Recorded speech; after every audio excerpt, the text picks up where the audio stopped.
Hey guys, welcome to the Georgia Shooters Connection live stream where I'm hosting tonight. I'm Jamie on the JH586 channel. Thank y'all for coming. Nathan had an event come up that he had to go and he couldn't slide out of, but he should be with us later. We have Chico Wise. Say hey Hey guys. from the dirty South. We have We have Kyle Lusk as always. These two guys are going to be helping me, and y'all help me welcome our special guest tonight, Mr. Full Ed Taco. Thanks for being with us, sir. Hey guys, how's it going? We're so glad to have you tonight, and I'm so glad for that beautiful Mauser rifle you sent me the other day, and I just I just can't believe it. And Chico, you want to run down who we've got on the side chat so far? We don't have. Yes, definitely. So far we got Uncle Jim. Thanks for being here. We got the Crazy Scotsman. We got Ozark Spirit. We got Loads of Bacon. We got Kyle Luss, which is on the panel. Vanessa Kitty, Insight Freedom. Hey brother. And so far that is all I have on my end. Is what I'm seeing. If I missed anyone, sorry. David Boland just showed up. Ocean 374. Preacher's Day Off. Hello, sir. And as they come in later, when we take a little break, I'll run down the side chat again if these gentlemen will let me. And Tread and the Reloading Press just showed up. Thanks, guys. Cool. So Nathan will probably be in later. And again, I want to thank Mr. Taco for being here. Usually, I look forward to Friday nights because this is my decompression time. I get to spend time with you guys. I get to talk about loading and shooting and so forth and so on. But Taco man, thanks for bailing me out because I was neck deep in trying to figure out how to do this, and he walked me through it, and well, here we are, and we were even almost on time. What we're about a couple minutes late. So, what have you guys done this past week, particularly shooting and loading Jamie, wise? go ahead and say something, man. Calm down. Everything's great, brother. You got everything rolling good, man. We got full lead taco on here. I'm gonna let him go ahead and do his little intro and see what he's got kicking and carry on, sir. All right, so I guess lately I've been working on doing those 458 SOCOM videos with those big old 600 grain bullets, and I also have that 358 Yeti that I've been making brass for, and I got my AR built, and going to be trying to get some loads developed for that. Tonight I'm just assembling this little AR lower, building another one, of course. Can't have too many of these things. So, yeah. I need to do some more casting is what I need to do. I need to get some 358 bullets cast up. But, yeah. What about you guys? We appreciate you hanging out with us, brother. We do this every Friday, and it's always a nice little relaxing time. I wish Jamie would.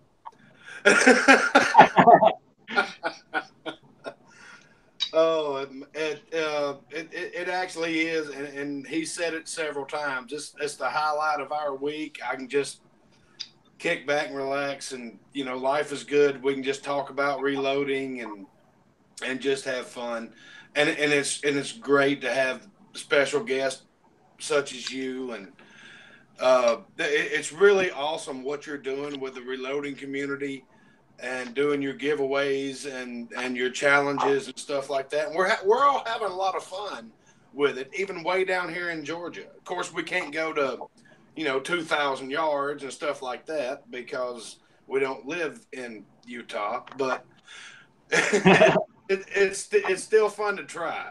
So we do stupid stuff at 500. Hey, you can always try the 500-yard 22 challenge. I'm more than capable of that, sir. I have a Ruger Mark III. I'll do it with a pistol. Yeah, so a bullet drops a lot farther than you would think at 500 yards with the 22. It's about what, 28 feet? It was I can't remember the exact numbers, but I think it was so I had a 100-yard zero, and I had to adjust 98 MOA from that 100-yard zero. So that was about 41 feet. Yeah, it sounds about right. Like that after 100 yards, though. So yeah, that was kind of a difficult challenge. Okay, Jamie, we now have another one. What's that? 500 yards with a 22? Pistol. Well, rifle, that's what I use, but you guys can try a pistol. I think somebody said we had 2 live streams going. What? Well, it's a good thing we're all on the same one. That's a fact. Tell I hope the other one and come to the one that everybody else is on. I don't know, man. I did the best I could with what I had. Brother, you're doing great, man. I just want you to calm down and be yourself. Well, I had coffee late today, so you know. Oh yeah, that's it. No pressure or nothing, right? Mr. Chico, what you up to, sir? I'll tell you guys, I've been not doing what I should have been doing, but for some reason, I've just been experimenting with the powder coat. You guys know I'm new to everything. So luckily, I've accomplished, thanks to you gentlemen help with powder coat from Eastwood, I've accomplished to successfully powder coat some bullets that are to my liking. Hell, So you I've came been, over to my house and stole a teaspoon. I know I got some. So actually, this is some powder you gave me, and I know you like, what color is that? And that is that's like the zombie lime mixed with my gray that I bought from Summit. So successfully, I've accomplished or managed to powder coat, at least to my liking. I've been doing some casting this week and straighten out my reloading garage area. So I'll hopefully have more videos coming soon. But you know, with me, I'm a newbie, so I'm learning and I'm enjoying everybody that helps me out, gives me advice, and that's it, man. So I'll try to keep everybody or keep everybody on the ride with me as I experience my journey and document and video everything, so people can either critique or give me advice on stuff. I definitely appreciate it always, and I appreciate you guys. I'm glad that you were able to make use of some of that stuff that you snuck behind my couch and. You said I could get it. It's like, man, I get a couple scoops of each. So yeah. But yeah, I've been enjoying the week so far. You know, weather's been kind of crazy, so I wasn't able to go to any ranges. Even though I go indoor, but that's it, man. I know I've been saying this very soon. I'm gonna start loading some 45 ACP on my 650 and probably be casting for that soon. I haven't cast for that. I've cast a ton of 9mm, but I'm interested in some different modes. And I believe the gentleman that we have on our panel, he will probably be able to direct me in the right area for what I'm looking for. So hey, and you just joined the club of shooting the chronograph, right? I did. I killed my chronograph first time out. And a lot of people gave me flack about that, but they was like, that's the one way to do it. At least you did it right. So, oh man, I have yet to shoot my chronograph, but yeah. T-shirts. How many of you guys have shot your chronographs already? Jamie is the only one that hasn't. And he refuses to bring it out to any shooting session. This is probably a good idea right there. Oh, he'll do it. Just wait. I never thought I would do it either, and I was just like, "Oh my Lord!" Oh man. It's not as hard as it sounds, is it, Chico? No, it's definitely not as hard as it sounds. Man, Uh, your video killed me. Man, I just want to Kyle. yeah, I was definitely saddened, but my sadness went away after I came to grips with said, you know what? It's stuff that's gonna happen like that, and I would hope that something like that makes me a better safety wise person as far as keeping it closer. Like I said, that's the thing that I think I messed up on the most because I was going by the manufacturer's recommendations, like put it out 15 yards. And people was like, no, you should have that thing closer. I was like, well, next time when I buy another one, I'll have it closer. But as we know from Kyle's video, his was pretty close and he nicked it too. So. Well, I nicked it with a 45 or a 44 Magnum.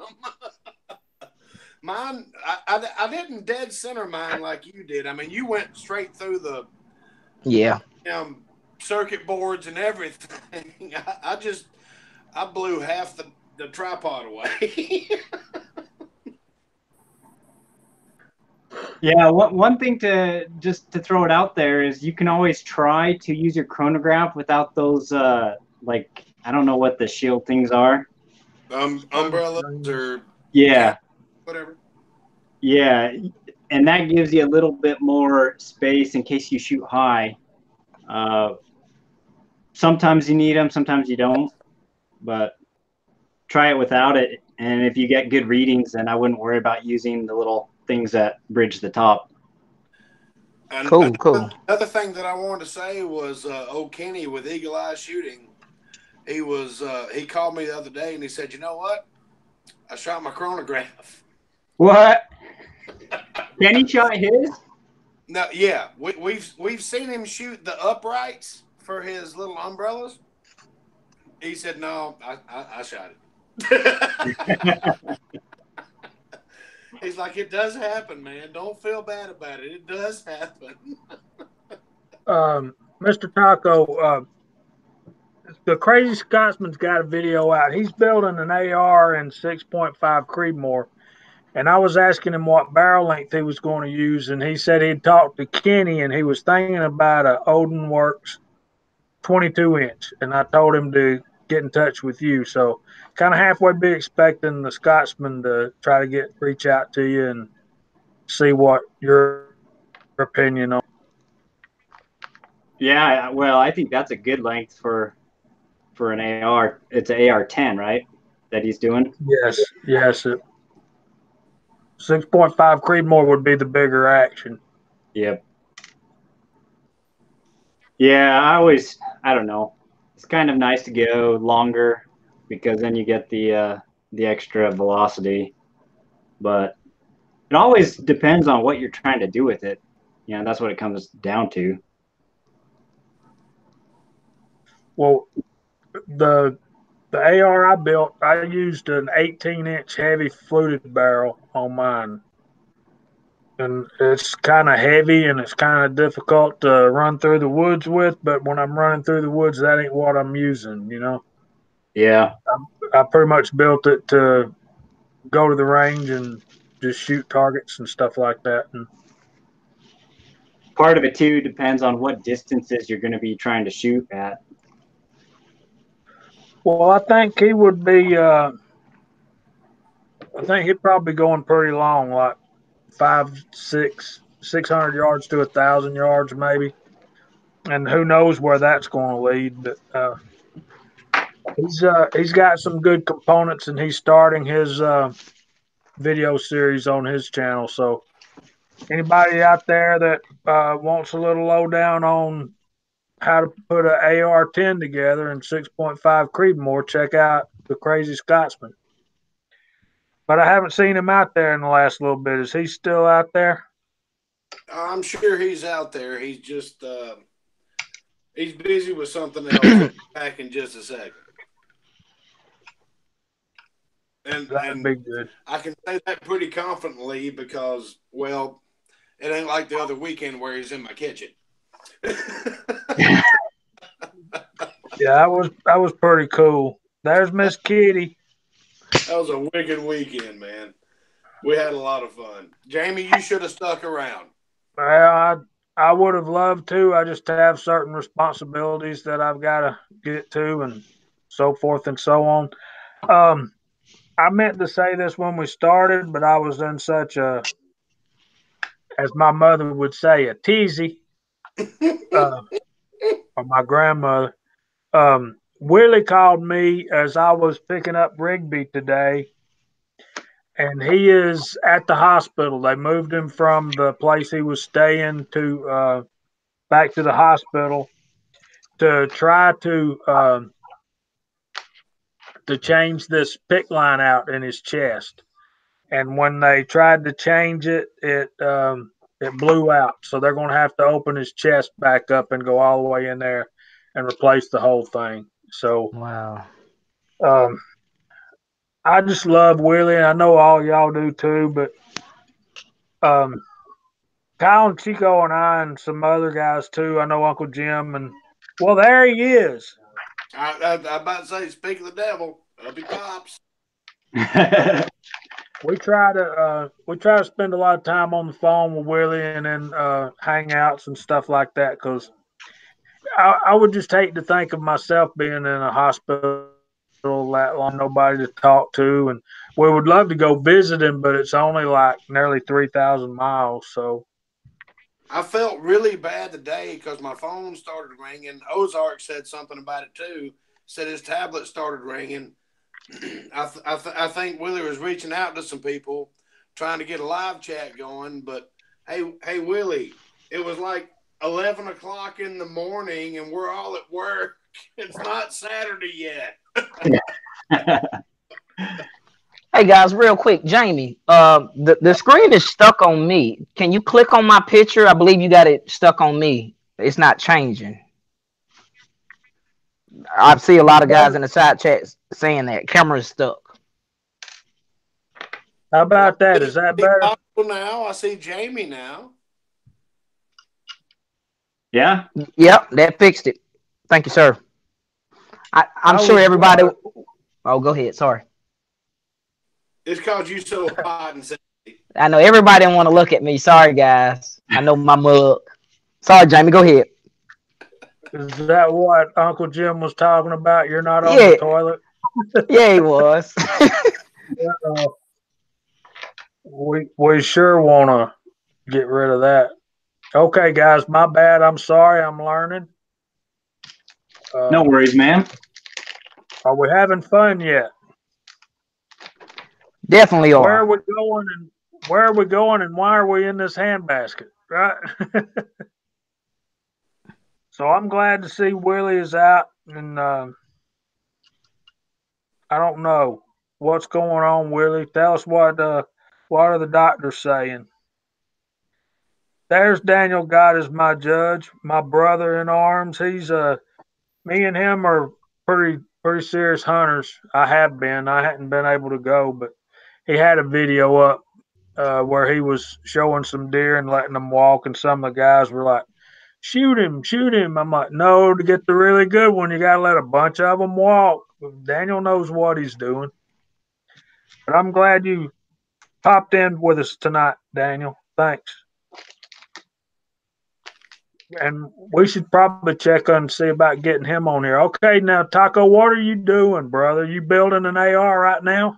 Yeah, I'm working on building the AR just to lower real quick. Well, real quick, but yeah. I'll show you what I'm doing. I got I can't remember who was it. Someone who posted a sale on for Excalibur barrels on the Reloaders Network chat, the Slack channel. And so this is one of the barrels I got. It's a 22 conversion barrel.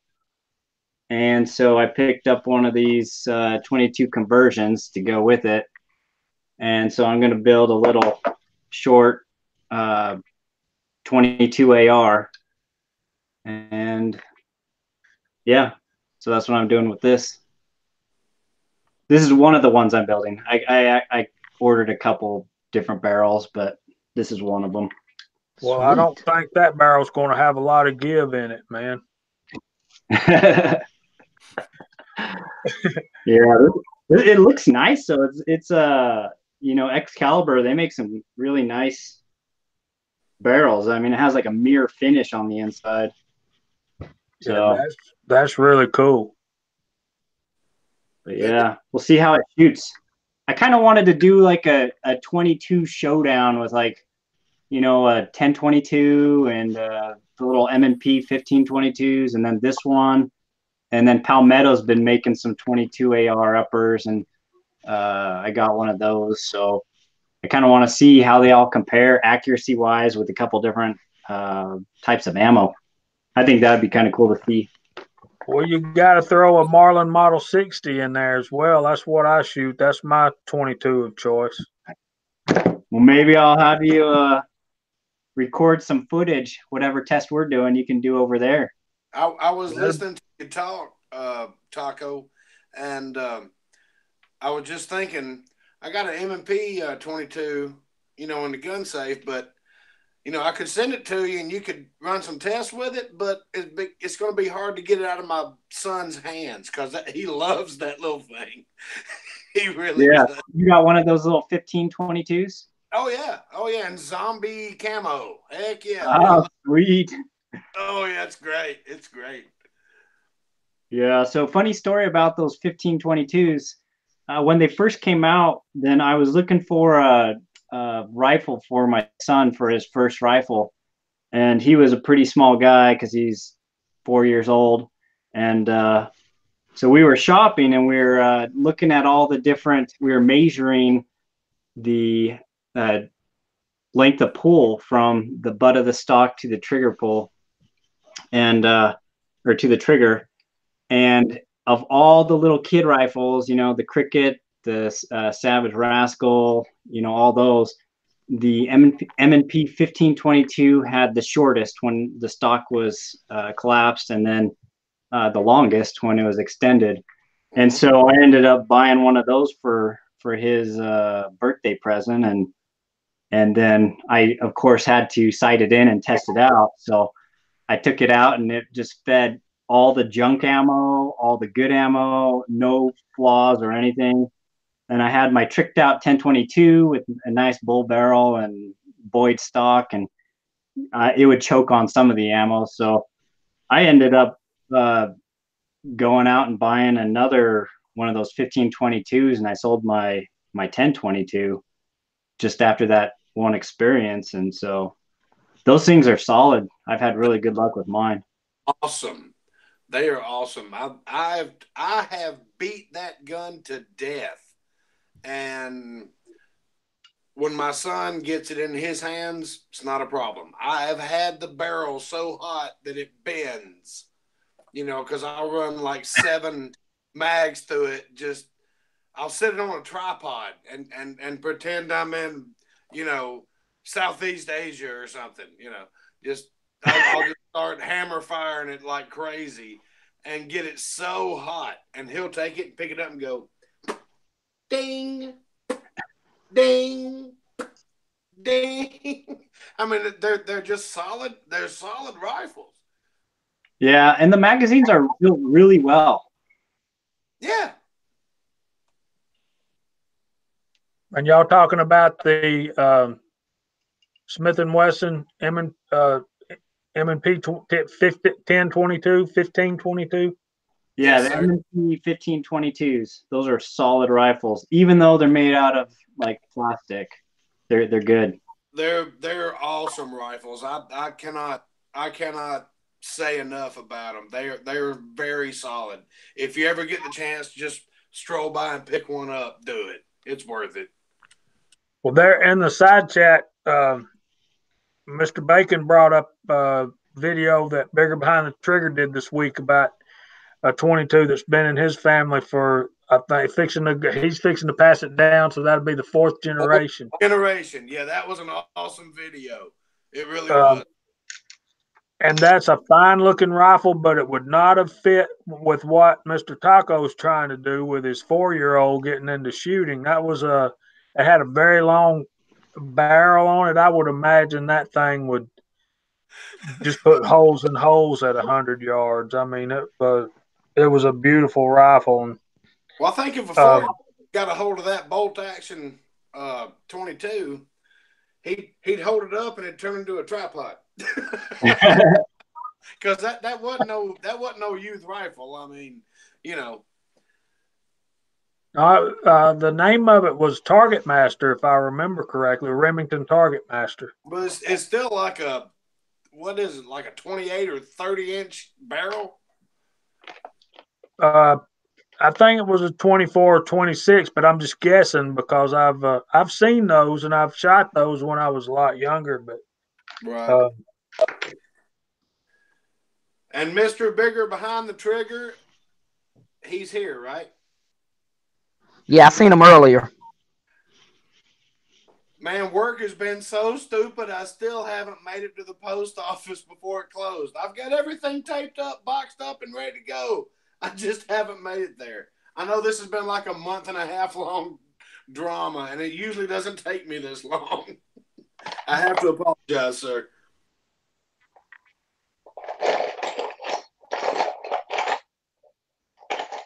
I'm sure everybody else on the panel knows how frustrating it is trying to get to the post office to get stuff sent out. Oh, yes. Definitely. Shipping guns it takes a little bit more effort than you would think. Oh, yeah, I'm sure about that. Yeah.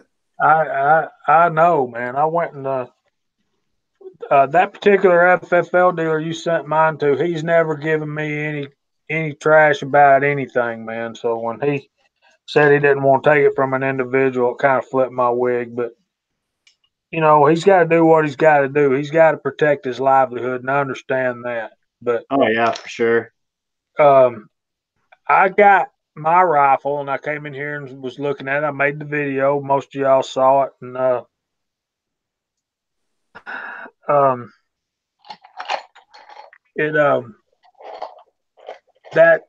I have a Yugoslavian M24/47, and I went and looked at it and looked at this. It's the same barrel stamp, but I believe what this one is a M48 Yugoslavian made, and I think truth be known, the Yugoslavians are every bit as good as the German rifles. They're made in the Zastava plant. If y'all are familiar with that, most of you are. There's the crazy Scotsman. Y'all don't tell him we were talking about him earlier. But Daniel, I'll get to that link as soon as I can, brother. Thank you so much. But Daniel's been hunting a lot. Did y'all read what Daniel put? No. Carry on, sir.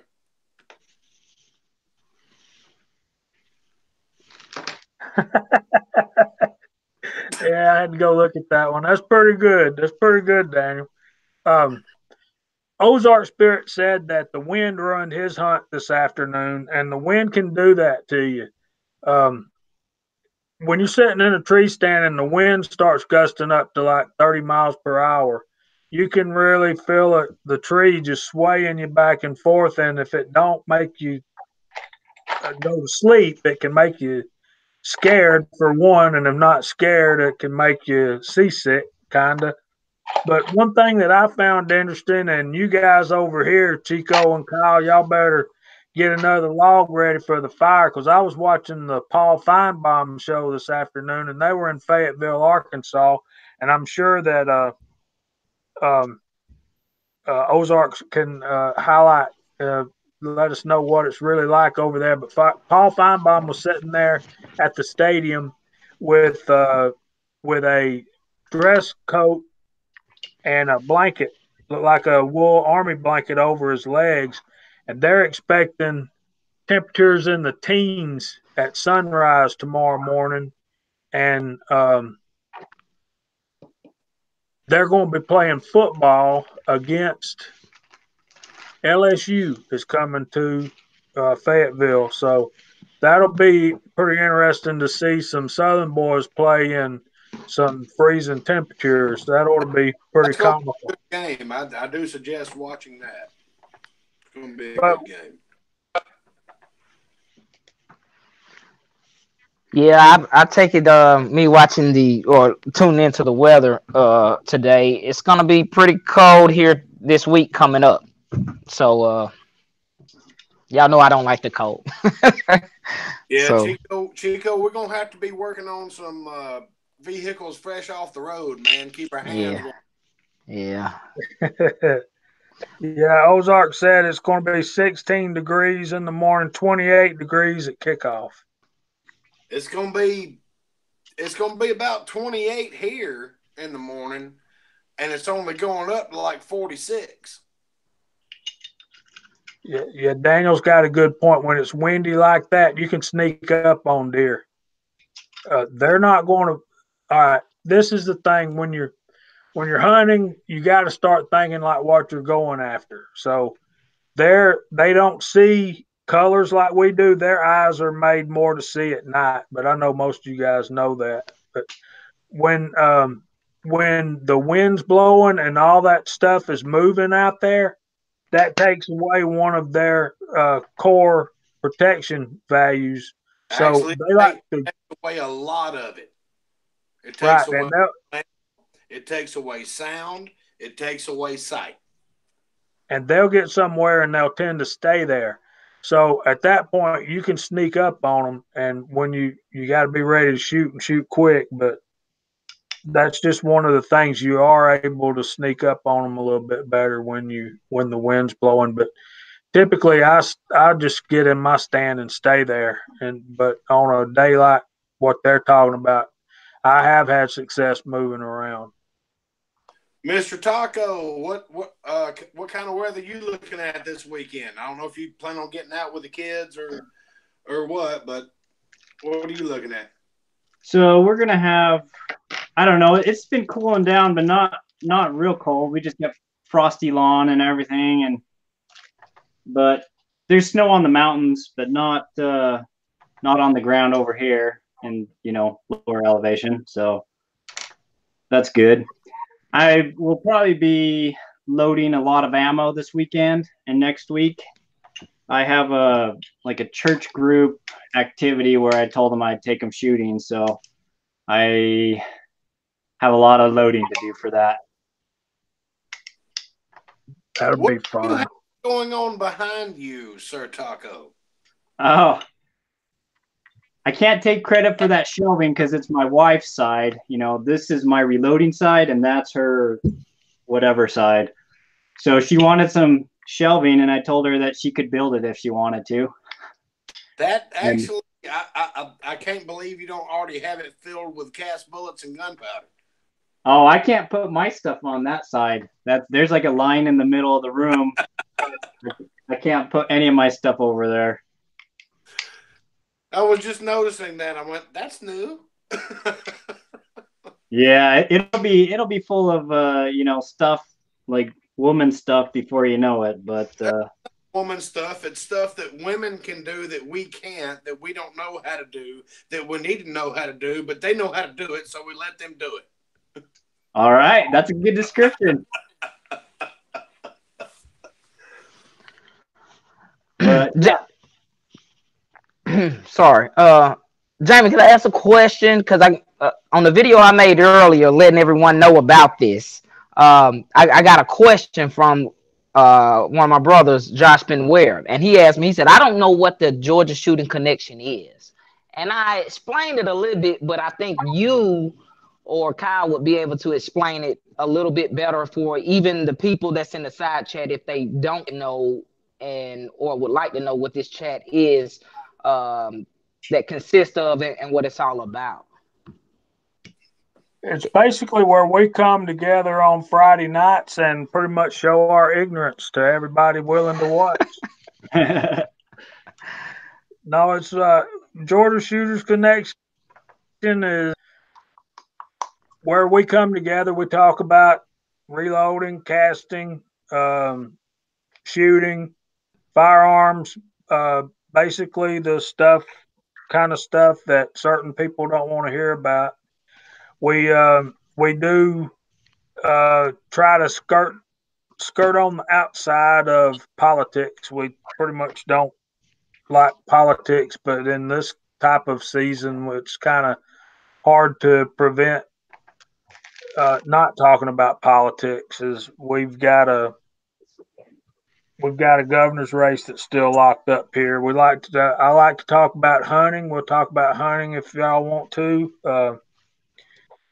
One of my things I like. I think all of us have a certain faith that we will talk about at times. I was glad to hear Taco's taking some of the kids from his church out shooting.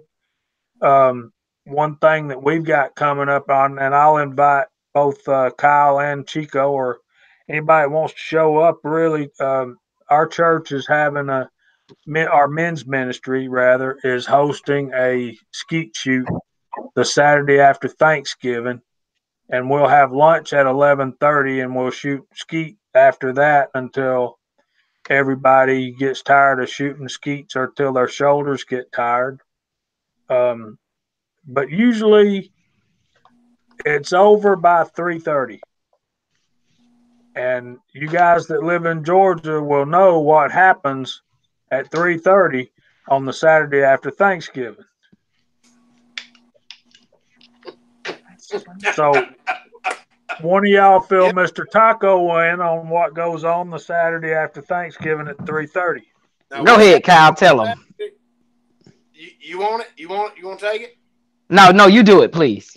Okay. What happens the Saturday after Thanksgiving is the Georgia Bulldogs beat the dog snot out of Georgia Tech.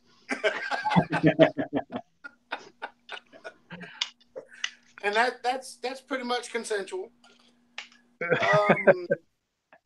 Does anybody have any direct contact with Josh Benware? Because I don't know if he read my comment on telling him where to come because he was looking for Nathan's Nathan's channel. I said, no, it's going to be on Jamie's channel.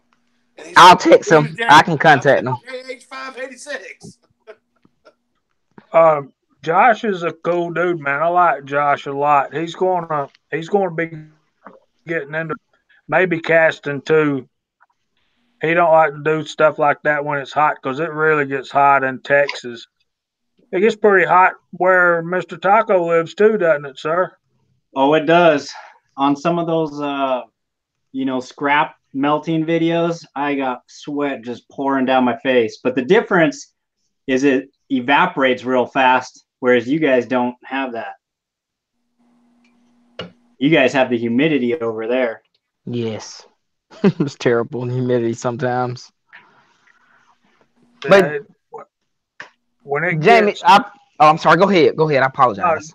I was just going to say when it gets really hot down here and that humidity's kicked in as well, it's just sweltering, man. It makes it miserable.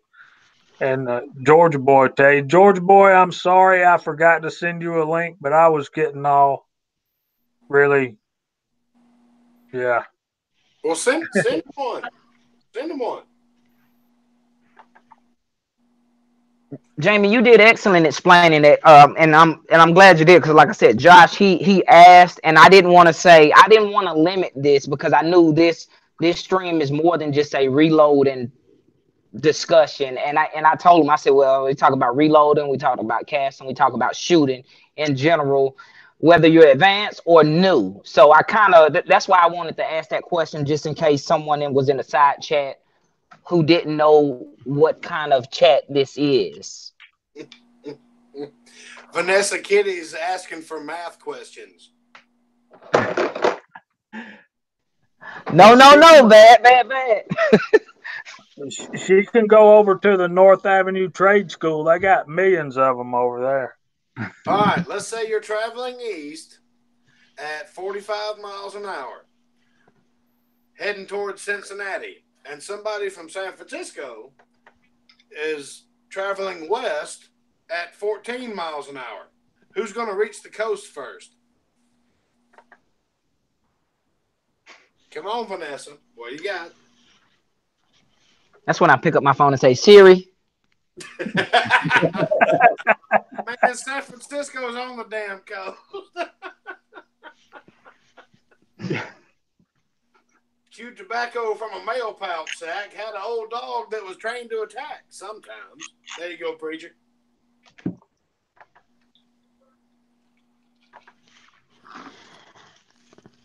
Let's see. We got 30 in the side. Can I run down the side chat again? Yeah, brother. Okay. So y'all forgive me if I double say anyone. So since the last time I picked up, we got Bigger Behind the Trigger. We got Eddie B, Loaded Cap Gun, James Pollard. Did I say that wrong? I always do. Oh, Tim always says it wrong. Crazy Scotsman, Daniel God is my judge. Got feedback. PC Bullet Empire. Somebody's got to hit mute. That's me. Hold on a minute.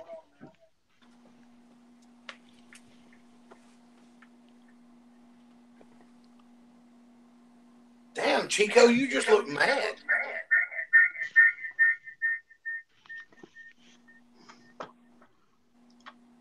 Who's verberating?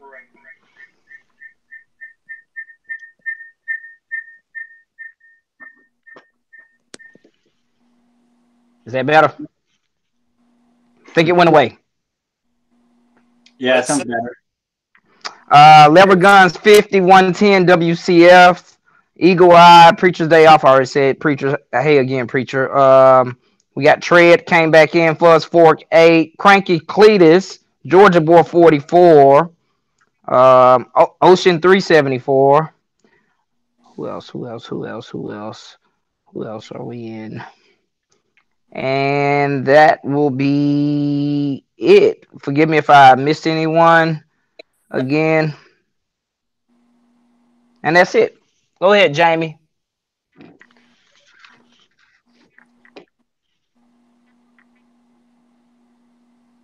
Oh, I think he's muted.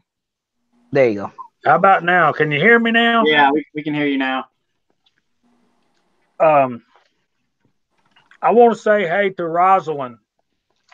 She knows who she is, and her husband is a reloader, and they live right here close around me.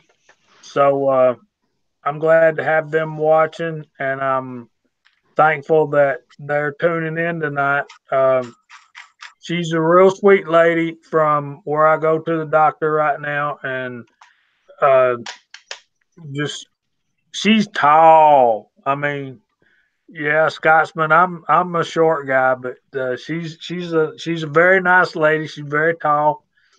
All y'all would just love her to death if you knew her. But I'm glad that she's watching, and I'm glad she's at my doctor and taking care of me and puts up with me when I'm late and makes me wait when I'm early. And she's cool. Wish y'all could get to know her. I'm hoping that I get to meet her husband and we can get some shooting in and some reloading done together. That would be too cool and too fun. So, hey, Miss Rosalind, and thanks for watching.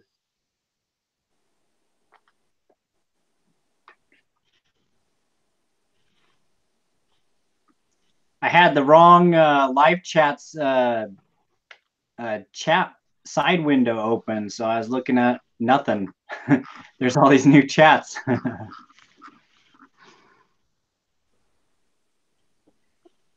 So Eagle Eye Shooting was asking if I got a 338 Lapua, and the answer is yes. I got that on sale at an online shop a month or two ago or something, but I don't have optics on it, and I haven't got it all set up the way I want yet.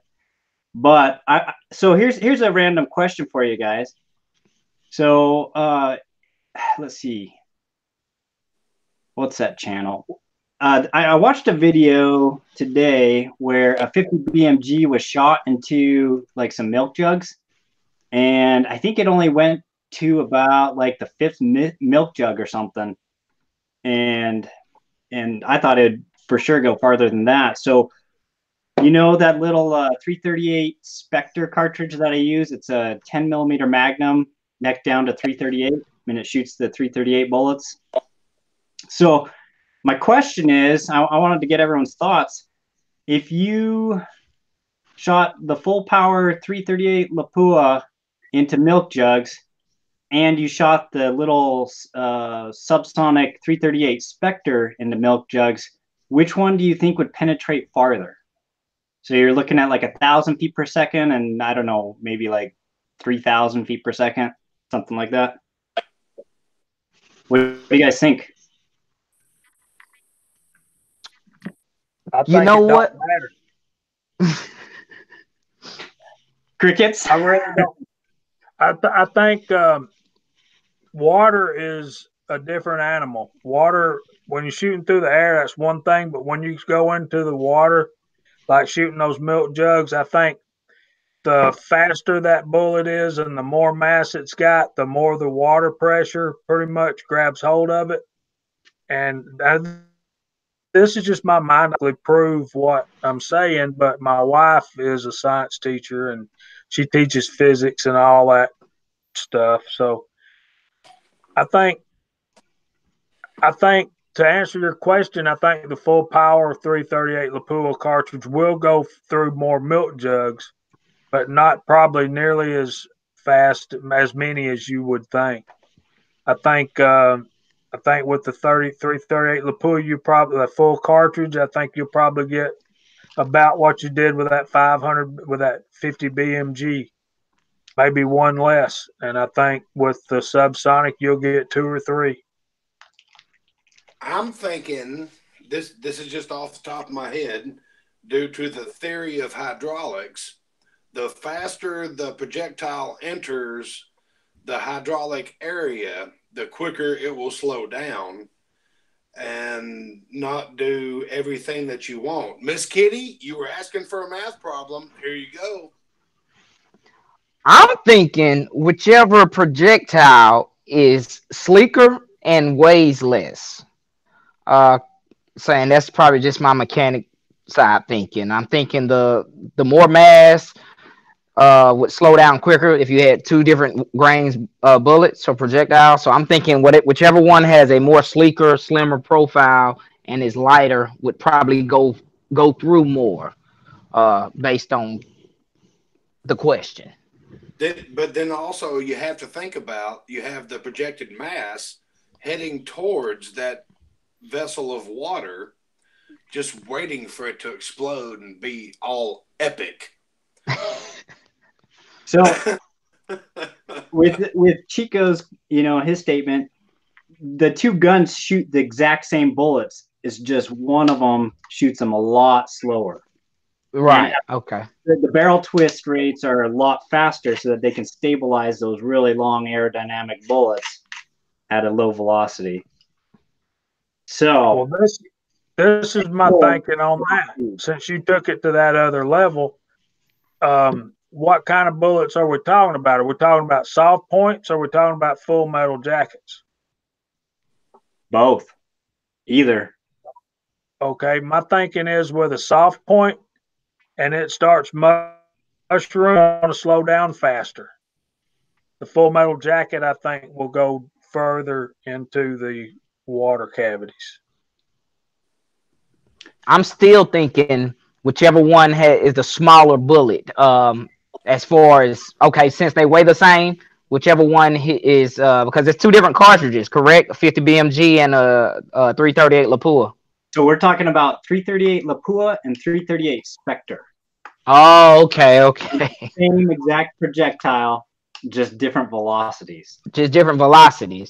I'd say the slower velocity then would penetrate more, and I can't even answer why. But if I was a gambling man, I'd say slower because common sense would make everyone think faster would go through. So I'm thinking the slower one will penetrate more. So do you know the answer to this question, Mr. Taco, or are you just drilling us? Well, I may have some insights, but it's an honest question. I actually want to do a video of it because, how often do you get a bullet that you can shoot that fast and shoot that slow? You know, I actually think the Spectre will penetrate more just due to, and Vanessa Kitty, please correct me if I'm wrong, but the velocity of it hitting the viscous wall, I would think, would make such a drastic change. The dynamic of the deceleration of the projectile would be more than can be overcome by a slower bullet hitting the same field. I'm sorry. I'm just. And this is what we get into on Fridays. This is what we get into. okay, so this is for Chico for just to show him the difference. So this is the Lapua Magnum, and this is the Spectre right there. Yeah, see, common sense. My common sense would say bigger is better, bigger is faster, bigger will go through more. But you just said you did a 50 BMG test, right? I watched one on YouTube. Oh, right, you watched one. Yeah. Yeah, that'll be. I'm curious now because I want to say bigger. That's got more power. It goes bang real loud. And so I want to change. I done retracted my statement just by looking at those cartridges. I want to go bigger. I think the bigger one will penetrate more, but I've got a feeling that when this video comes out, that we're all going to be shocked. There you go, Georgia boy. How much wood could a woodchuck chuck if a woodchuck could chuck wood? And Pastor, how long did it take you to type that? Because it took me a day and a half, man. Okay, let me tell y'all about a video I saw on YouTube, and I think Daniel will get a kick out of this. The best way. There's one particular reloading show that I watch on Tuesday nights at 8:00. Reloading podcast. If y'all guys would like to join, they don't have many viewers, so they could probably stand a little bump. But one of the guys on there, his name is Jim, and he's an older fella, and like I said, he's about my age, maybe a little bit older than me. And he's when we're talking about reloading, his thing is accuracy. He values accuracy over velocity because one of his favorite sayings is, "You can't miss them fast enough to kill them," and that makes sense if you think about it. But I saw a video where a guy took a 50 BMG on a doe hunt. Okay, doe walks out. He takes the 50 BMG, makes a shot. The deer drops deader than a hammer right there on the spot, which is what we all expect, correct? Yes. So we go look at the deer, and there is no bullet hole on the deer. The shock and the concussion from that big old round going that fast by that deer broke its neck and killed it deader than a hammer right there where it stood. So, Mr. Jim, I know you're not watching, but yes, it is possible to miss them fast enough to kill them anyway. I saw Miss Kitty's response to my response, and she agrees with me. And now we're arguing about woodchucks and a trebuchet. What the hell? This is what we do on Fridays, Mike. This is what we do. Awesome. So that question, though, it's an honest to goodness just question. I actually want to know the answer to. And I think there's two components. One of them is the bullet composition. You know, you got hollow points, you got full metal jackets, you got you got lead that has a copper surrounding, copper jacket over it. But there's also nowadays you got full like copper bullets, and you got brass bullets that are turned into a lathe, I think. So yeah, solid copper and solid brass. Yeah. Yeah, and so then so I want to get a hold of some of those bullets too, to eliminate the expansion. Like because jacket that's designed to expand at high velocity won't expand at low velocity. So I want to kind of do the. I've got some solid copper 308 projectiles. I don't have anything for a 338 Lapua because I don't have one. You know, if anybody's looking for Christmas gifts, a new wallet or a 338 Lapua. So I can't help you there. But yes, I am positive that solid copper and copper jacketed lead core bullets would perform differently. I totally agree with that. I mean, how the hell could you not agree with that? But yeah. What I'm saying is get all the stuff and let's see some videos, man. Yeah. You don't even have to put the cool music to it. I can just be there in the background going.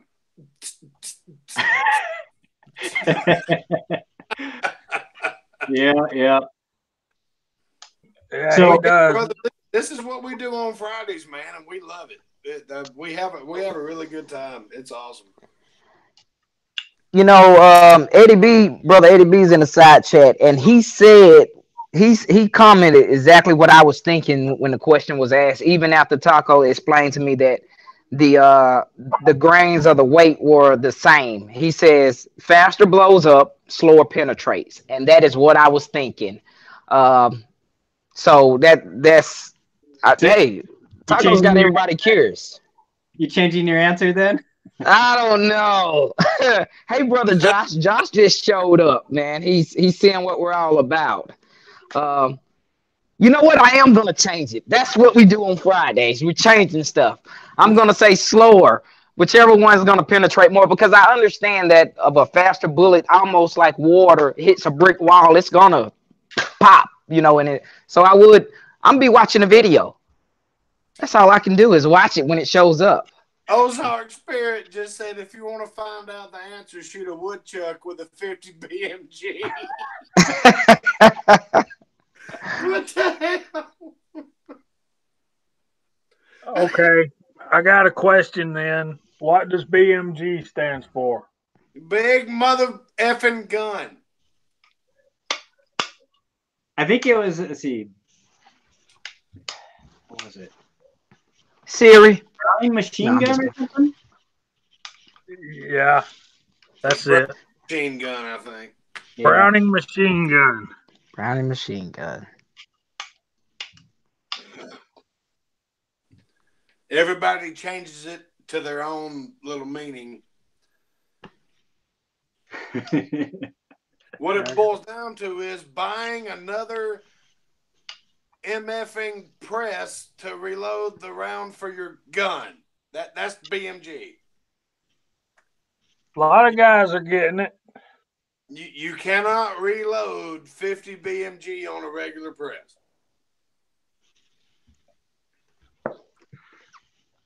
Yep.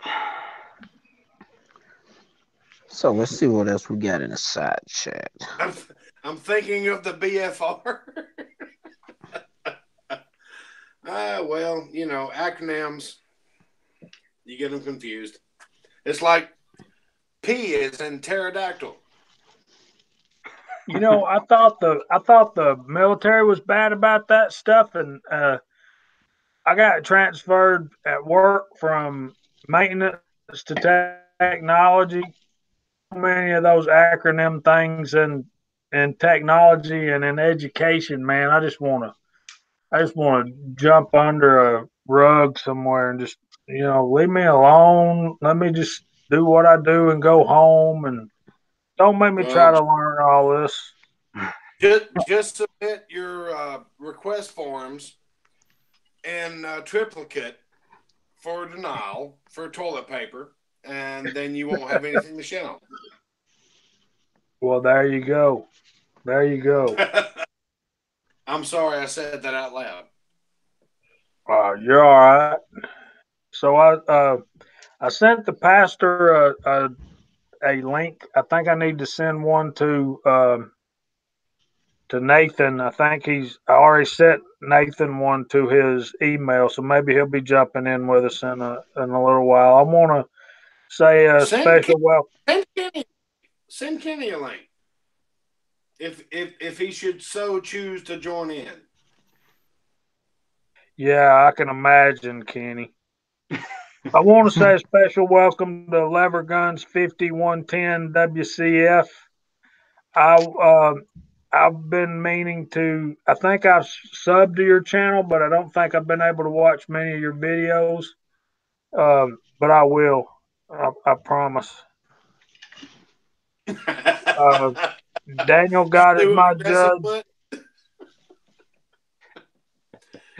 Acronyms and math, we specialize in that stuff. I want to say bye to Daniel. He's got to go to bed. He's got to sell guns in the morning. I wish you're going to be in the woods. Good night, Daniel. Thanks for coming by. Sir Daniel, thank you for showing up, sir. Yeah, absolutely.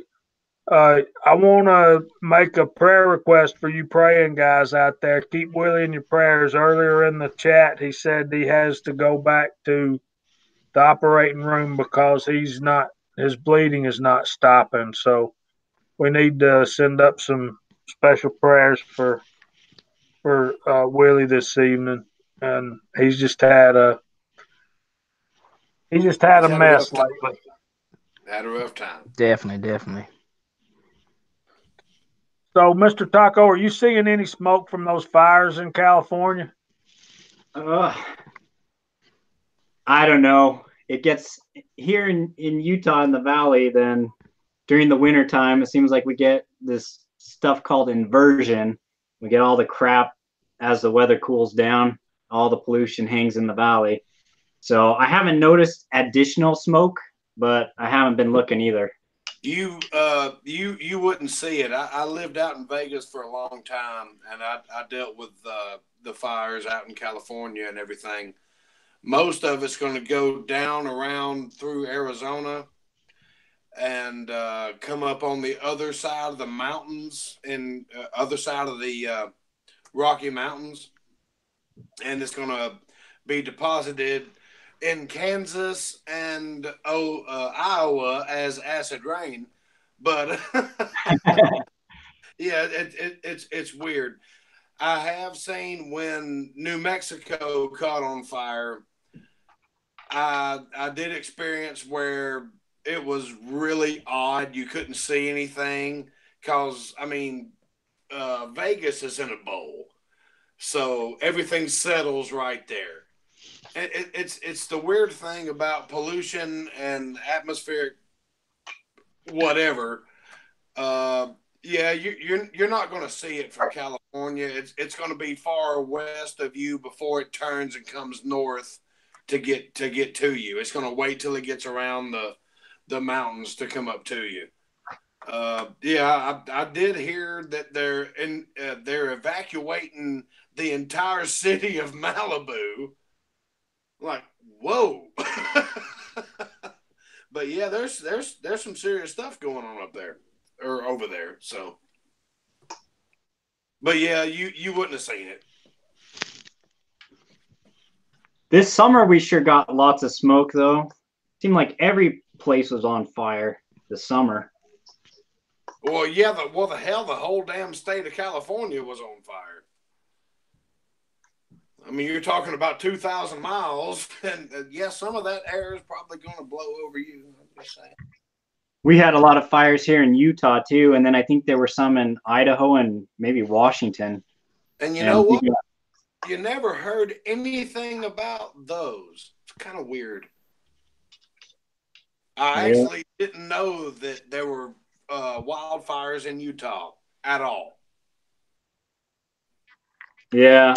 When Uncle Jim and I were complaining about all the smoke, that's what we were talking about. There's so much smoke. Well, I didn't know they were at his driveway. You know. Damn. Oh, we got New York City Reloader in the house. Yeah. You know what? I got a question for Taco, if I could, and you can answer this or not. let me ask you, what for what you do, not just on your channel, but with the casting and the long range shooting, how long have you been doing that? Like, say, the casting, for instance, and what got you into casting? So kind of my whole casting and reloading stuff, I got into guns a little bit later in life. Like I didn't grow up with them. My dad hunted birds like pheasants and stuff, so he always had a a shotgun. But um, my wife's my father-in-law, my wife's father, he's a farmer up in Washington, like an apple farmer. And those guys, they have tons of guns and whatnot. And so for one of like it was shortly after I got married, then he got me one of those cheapy high points for Christmas or something, and just as kind of a throw around gun to have some fun with his son-in-laws. And so after I got that, then I figured, well, I probably need to learn how to use it right, and so one thing leads to another, and then you start collecting guns, and then you want to start collecting some exotic stuff, or at least stuff that costs a lot of money to feed it. Like that for me was kind of like 44 mag, 45 Colt. And so I got into reloading to be able to fire those guns and be able to buy those and afford them. And then casting was the next step to be able to shoot stuff that they don't even make bullets for. So as far as I can't even remember how long I've been casting and reloading though, but yeah, sorry, I don't. No problem, no problem. Nah, thanks for asking. I seen the video today you did, and I was like, did I read 600 grain bullet? And I was like, 600 grain bullet? Man, that's a lot of lead. So I was like, wow. So I figured, I was like, you don't have to answer the question, but I'm gonna ask the question. No, that's a good question. I have the answer. I just don't know it in my head right now. I have to like count the years and stuff. But yeah, nah, no problem. I was just, I guess everyone has a reason why they get into either reloading or casting, and they kind of trail behind each other, at least in my experience.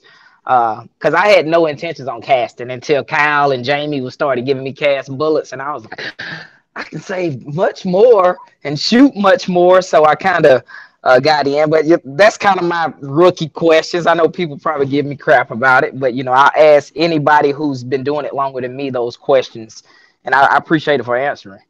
Yeah, I'll get back with you and give you some numbers. I just can't remember off the top of my head. No, I'm sure it's fine.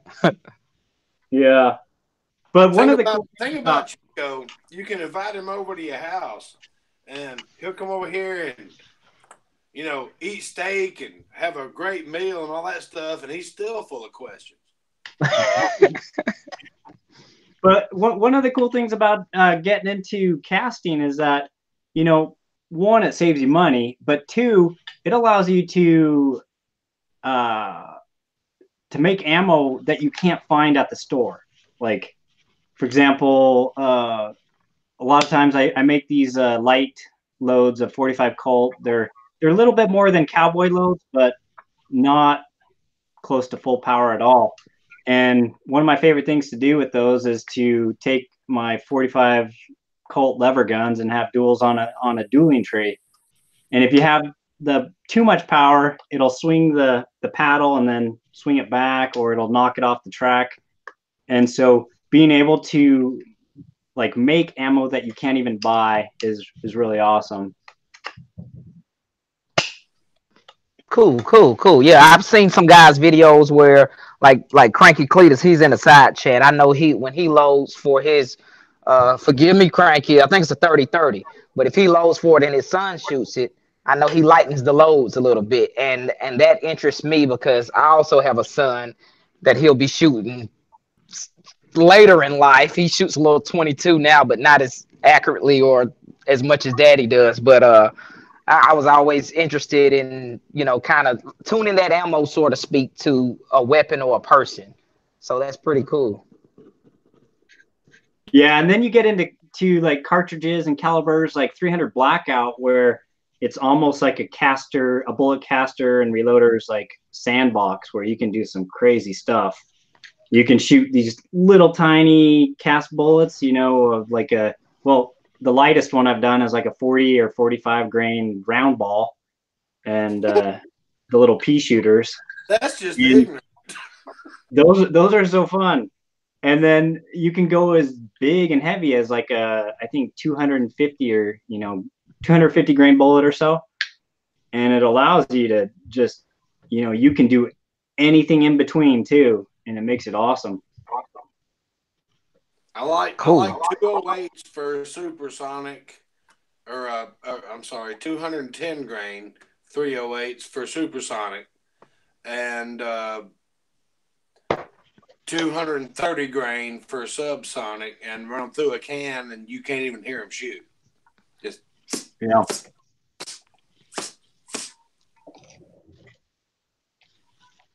So, let me ask you this, Mr. Taco, and you other guys too. I'm sorry.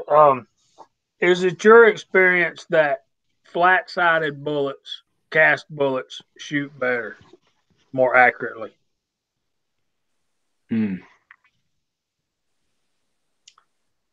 I don't know. I know they cast really easy, and a lot of people say that those grooveless bullets are going to raise the pressures, like whatever, dangerous. But I haven't found that to be true. But I always work up my loads anyway, so I haven't just taken a grooveless and a grooved bullet and same load and see what happens. So, but they seem to do really well, those grooveless bullets. And like if on my last video, you can see I just open the mold and they just fall out. So there's like hardly any tapping or anything. That's kind of nice. And another thing that it allows you to do is it allows you to shoot a heavier bullet in a shorter length. So it frees up some of the case capacity because you don't have that wasted space of grooves. So that's one benefit of the grooveless bullets. But whether they shoot better than the others or not, I actually don't know. But they shoot pretty good. So, well, the reason I ask is I have thought about getting some of my molds, having a machinist take the lube grooves out. And what that's going to do is going to give me more of a bearing surface in the rifling, but it's also going to increase the weight of that bullet that comes out of there. Mm-hmm. Correct? Correct.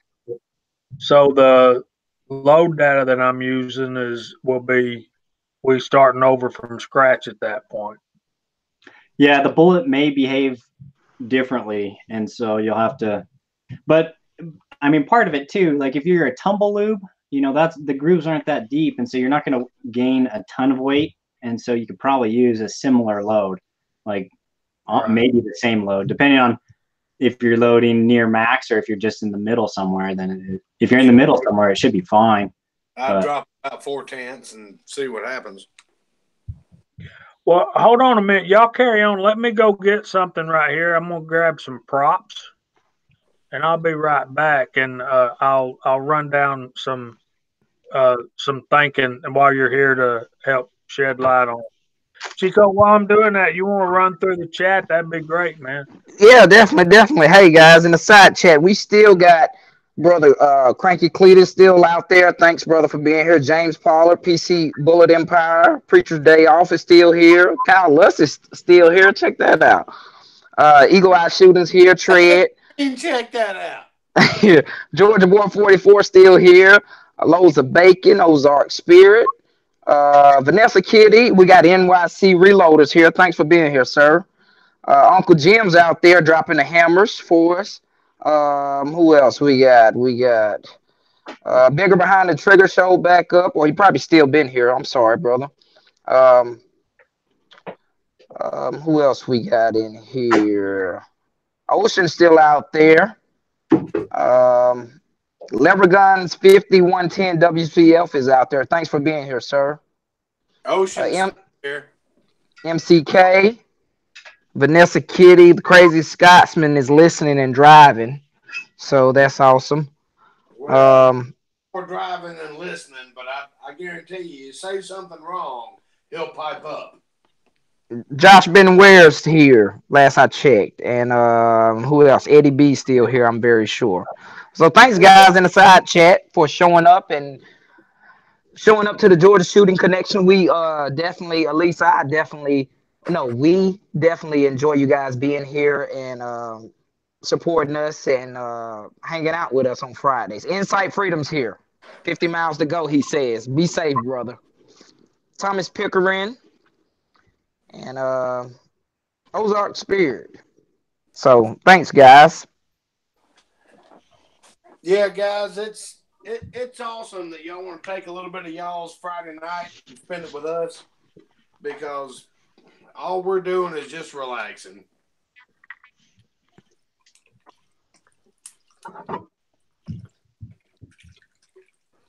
Yeah, definitely.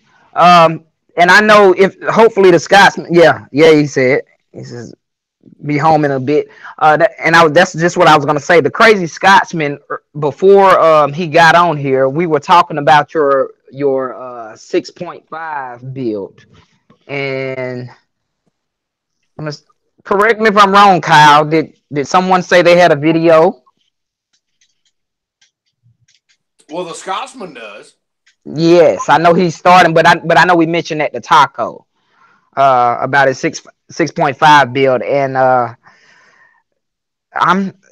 don't know much about 6.5 at all, but I know it's a very popular uh, cartridge and builds that I see a lot of. So he's looking at the Creedmoor, correct? Yes. I believe so. Okay, so that's a full size 308 chassis build, correct? Yes. Okay. Yeah, I got no experience in that whatsoever, because apparently I don't make as much money as a Scotsman.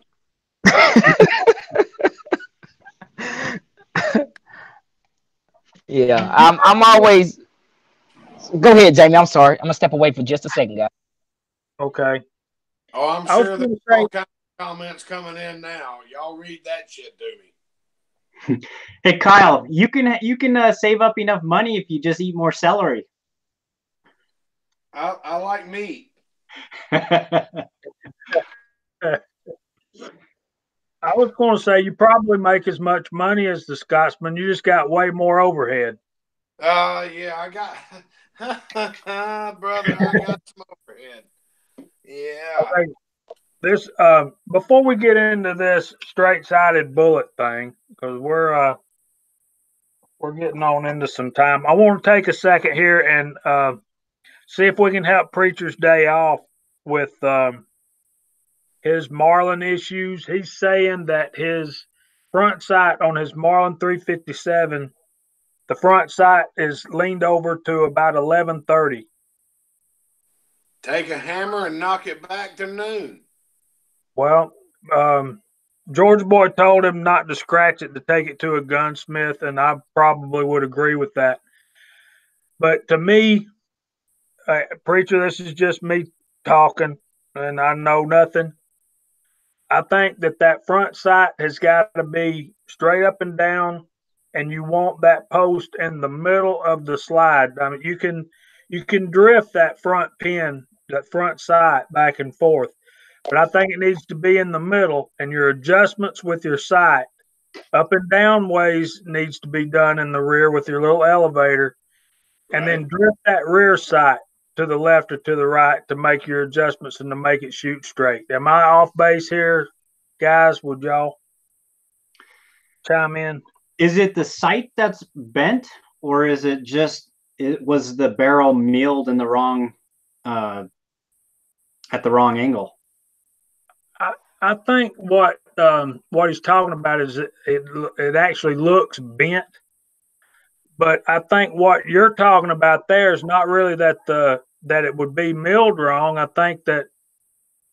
guess it would be milled wrong. What you're looking at there is an alignment with the thread in the end of the barrel where it screws into the receiver. That's got to be timed just right. You know what I mean? That would be easier to fix than the milling of that little slide out in the front end of the barrel. It's like Uncle Jim says, it's a barrel timing thing. Right.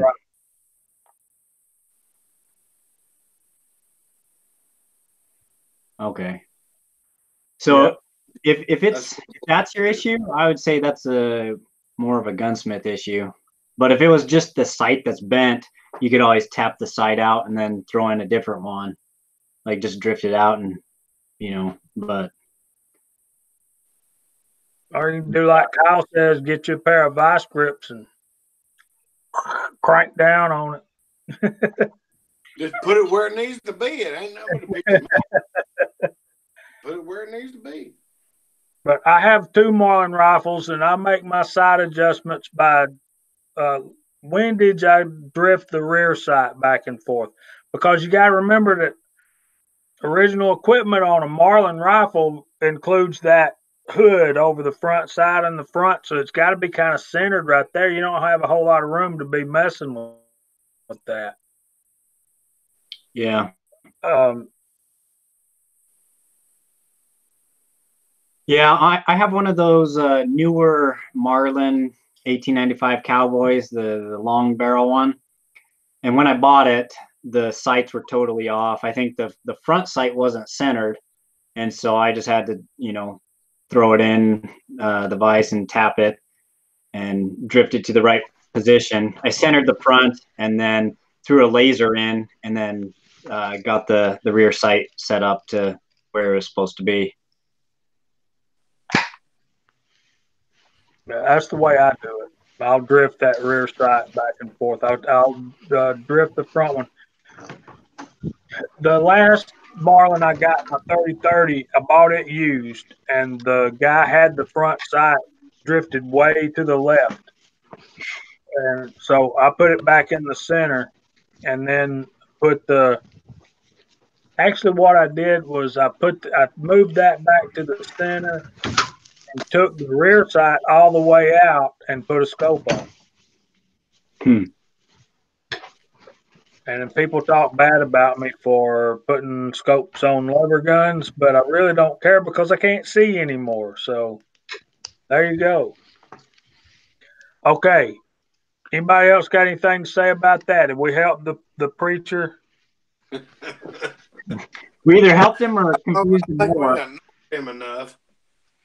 Okay, y'all were talking at the same time. Say that again, Kyle. I said, I don't know if we helped him, but I think we annoyed him enough. That's probably true. Okay, now, Mr. Taco, what did you say? Pretty much the same thing. I don't know if we helped him or confused him. Yeah. Okay. I had a video where I did some loads for my 357 Magnum, my 586. And I'll ask Mr. Taco, do you recognize this? Oh, yeah. 358-477, 150 grain semi-wad cutter. Oh, yeah. You been casting with that? Oh, yeah, man. I did my Taco Apocalypse video with this bullet. Oh, okay. All right. Damn, did you watch it? Jesus. I watched the video. I just can't remember and keep track of everybody. I'm telling you, man, you're missing a lot of Friday night fun. Yeah. It cast these bullets, and I really like them. That's Ford dark blue. Oh, that's nice. Yeah, that's beautiful. That actually is a really nice bullet. But I've been, not that I would do it to that mold, because I have the Lee 158 round flat which everybody loves, but this is only a 2-cavity Lee mold. So I was seriously thinking about having a machinist take out those lube grooves and just make it a straight sided bullet. And How much is that going to cost you, though? Well, if it costs too much, I'll do it myself. But because you gotta consider, like, you're doing it to a Lee 2-cavity. They have to add material to it, not you're adding a cost to it, so just something to think about.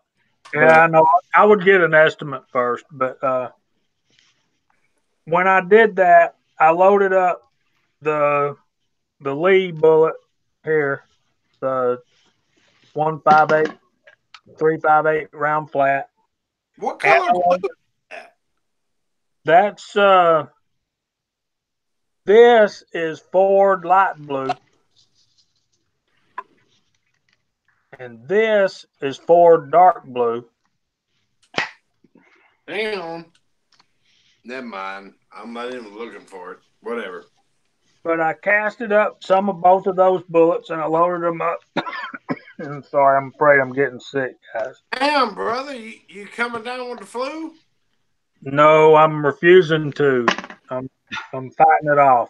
Stand up. Anyway, I cast those bullets and I also loaded up some of these. These are Barry's bullets, 158 grain, hollow point. And I'm ashamed to say that these Barry's bullets outshot my cast bullets. Man, sick. I'm sad to say I invited you to my house. Damn. And he showed up. He's infected all of us.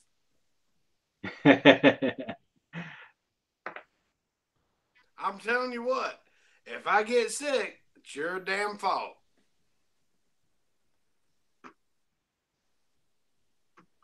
Somebody else talk. Hey, Mr. B. Ford, thanks for the sub. I got to sub you back if I think I already have, but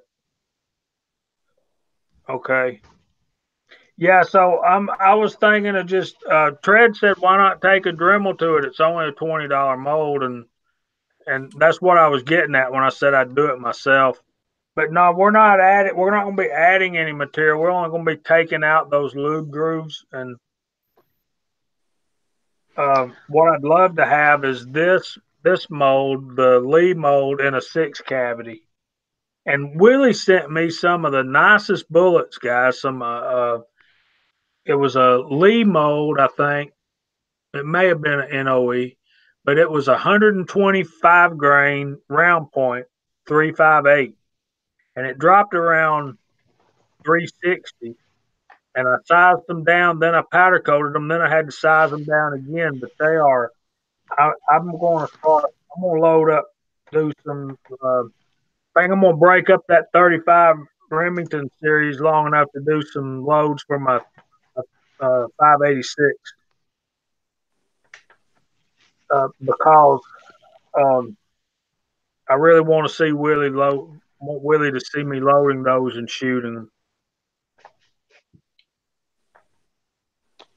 Yeah, I still have the bullets that Kyle sent me. I gotta load those up sometime soon.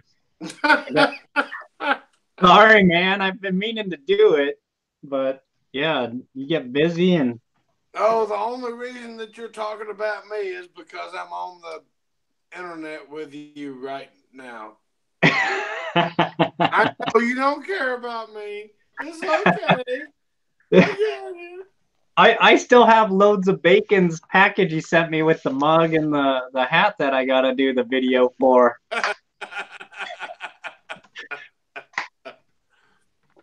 Yeah, so I might be a little behind on that kind of stuff. Now, when it comes to somebody sending you bullets, you're the hardest person on the planet to shop for. You cannot shop for that. All I have to do is just go to work and I drive past them. Wonder if they could do this. You know, yeah. All right. By the time you come home from work, here's your mold. Holy shit. What the hell do you do? Oh, jeez. So I was going to show you guys. Oh, go ahead. I'm sorry, you go ahead.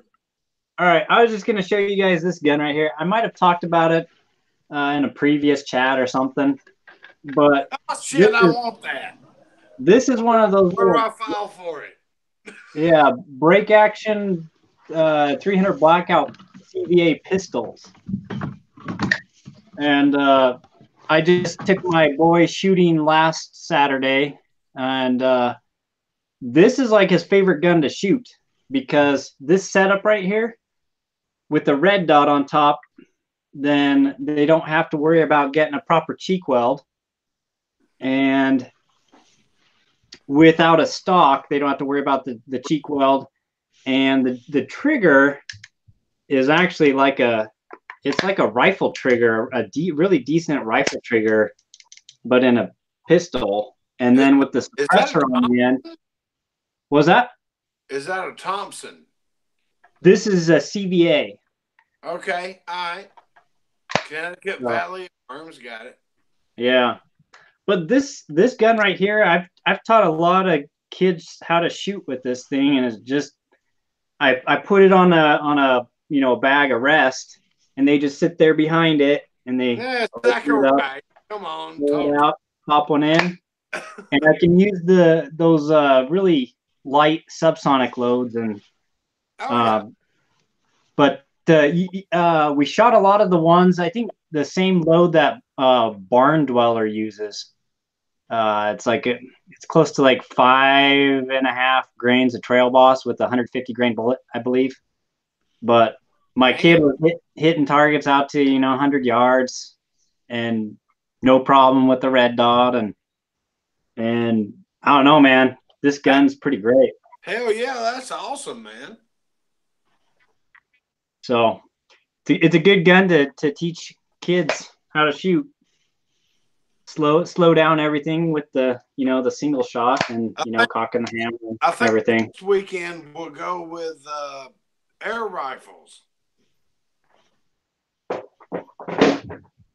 So let me say a quick good night to Preacher's day off. He's got to go get ready for hunting season in the morning.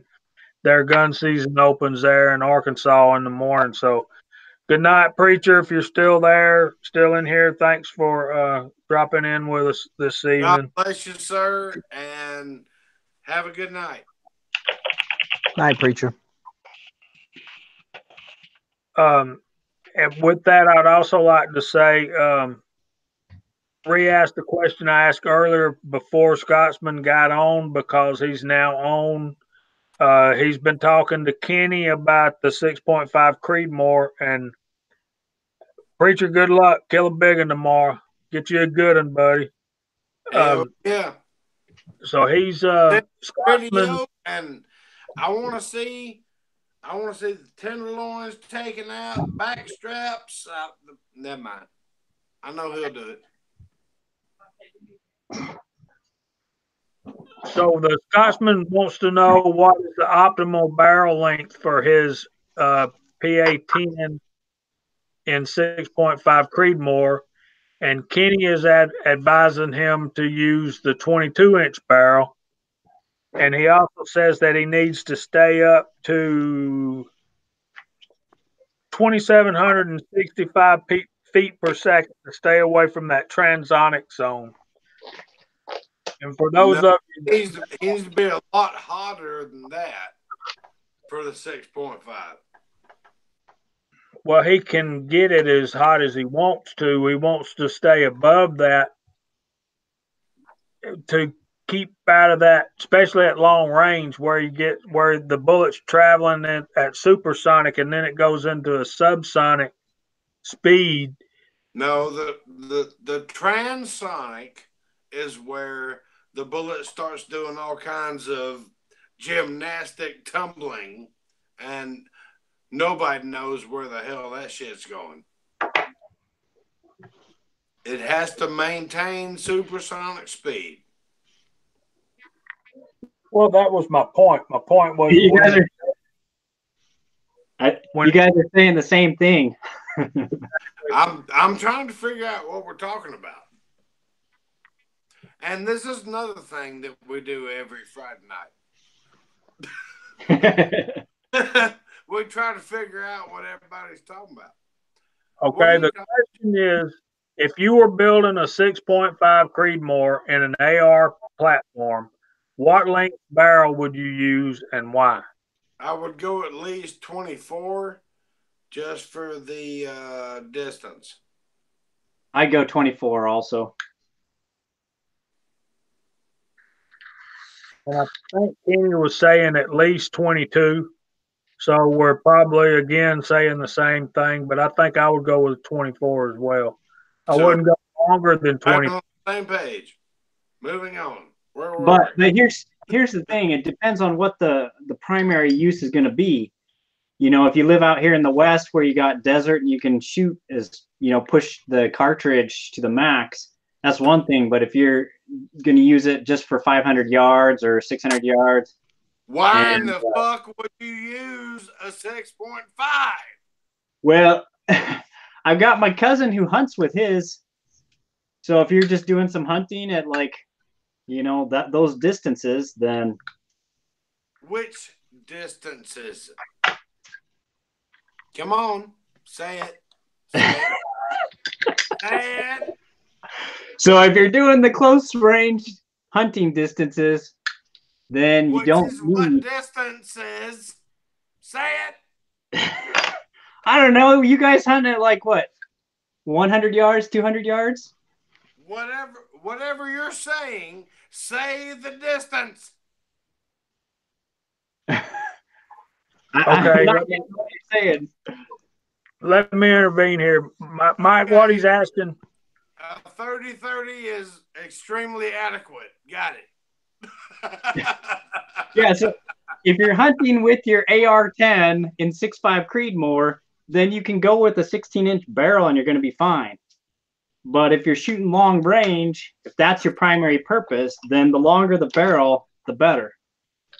But it's not very handy to haul it around. Exactly. I'm sorry, Mike, but there's a reason that I don't have one. I have no use for one. I live in Georgia. So, Crazy Scotsman, if you're out there, brother, what? Oh, I see. It says I have a few other places that I can go to stretch it out. So I believe, and he'll be able to answer. No, I'm Yes, I'm reading the Scotsman's comments. I believe he's saying he wants to go long range shooting with it. The Crazy Scotsman. I was reading his comments, Kyle. I hear you. So, but that's what I was going to ask the Crazy Scotsman. What is his purpose of his build? So he said, I have a few places that I can go stretch it out. So what does that mean though? Stretch it out to like 600 yards, or stretch it out to like 1,000 yards, or like 1,200 yards? Because that's what I'm saying is stretching it out to you guys. It might mean something different than say like out here in the West where it desert. Stretching it out to Georgia guys is like 500 yards, but I understand what Scotsman's trying to do, and I understand. So he says 1,000 plus. Right.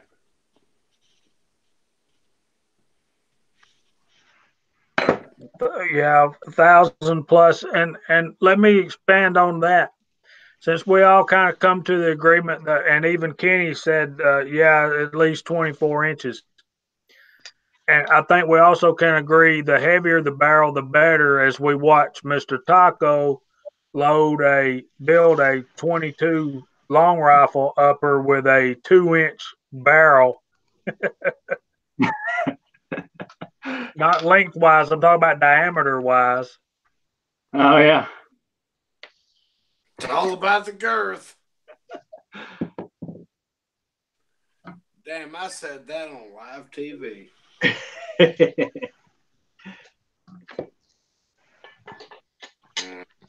Anyway, Jamie, carry on.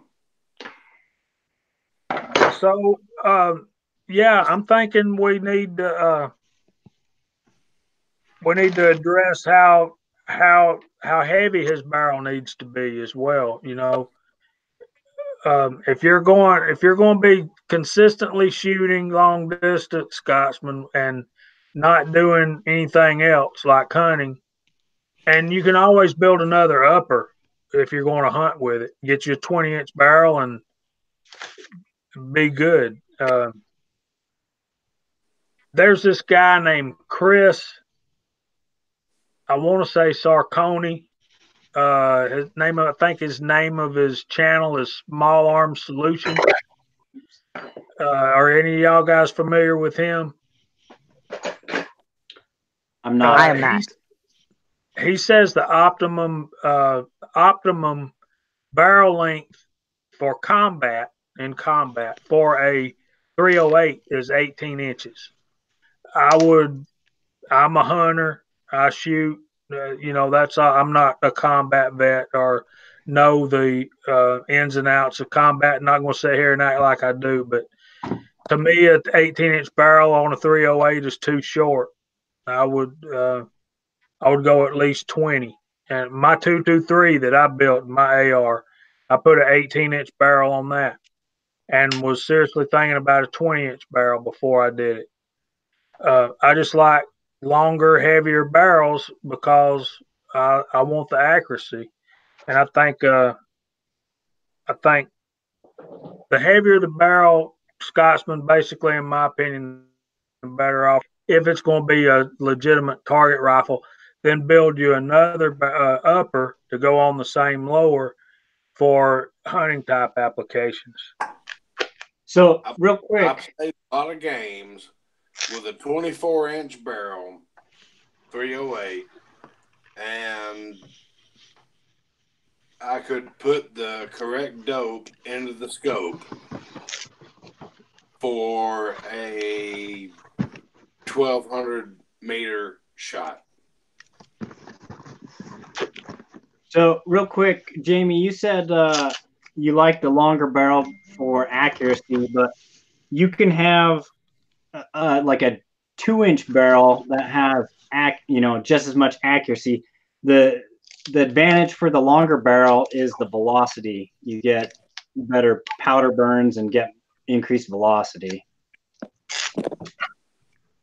Right, I agree, and I think when it comes to accuracy, what we overlook too much of the time is barrel harmonics. I think when we say stuff like we want that heavier barrel to be more accurate, I think it's all about. That's what we tune our loads to. Is it doesn't matter how heavy that barrel is. And you guys correct me if I'm wrong, especially out there in the chat, guys. I think what we fail to comprehend is no matter how heavy that barrel is and how light the load is, we're still getting a whip when that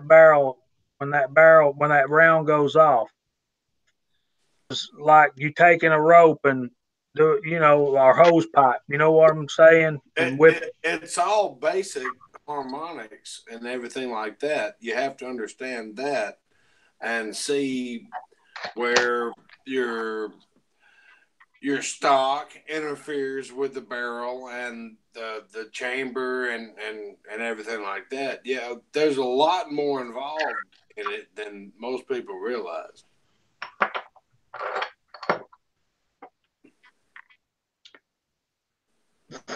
There's an interesting question. Raymond Johnson, welcome. I don't know that I've spoke with you before on here, but thanks for joining us. I think the answer to your question, if they're both AR platforms, then yes, you should be able to put a CMMG 458 SOCOM and a Wilson Combat 458 SOCOM. You got any insight on that, Mr. Taco?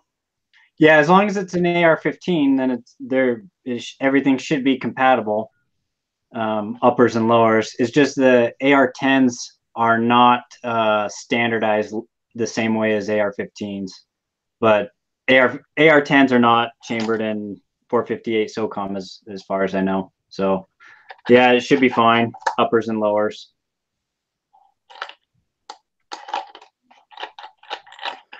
Right. Eagle Eye's getting all technical on us again, but when we tune in our loads, what we're trying to do is line the the muzzle of the barrel up straight again when that whip takes place, and we want to do it over and over and over again. And that's basically what we're trying to do when we're adjusting our loads is straighten out our time, the whip of the barrel as the bullet is coming out the muzzle. Does that make sense? Am I on the right track, guys?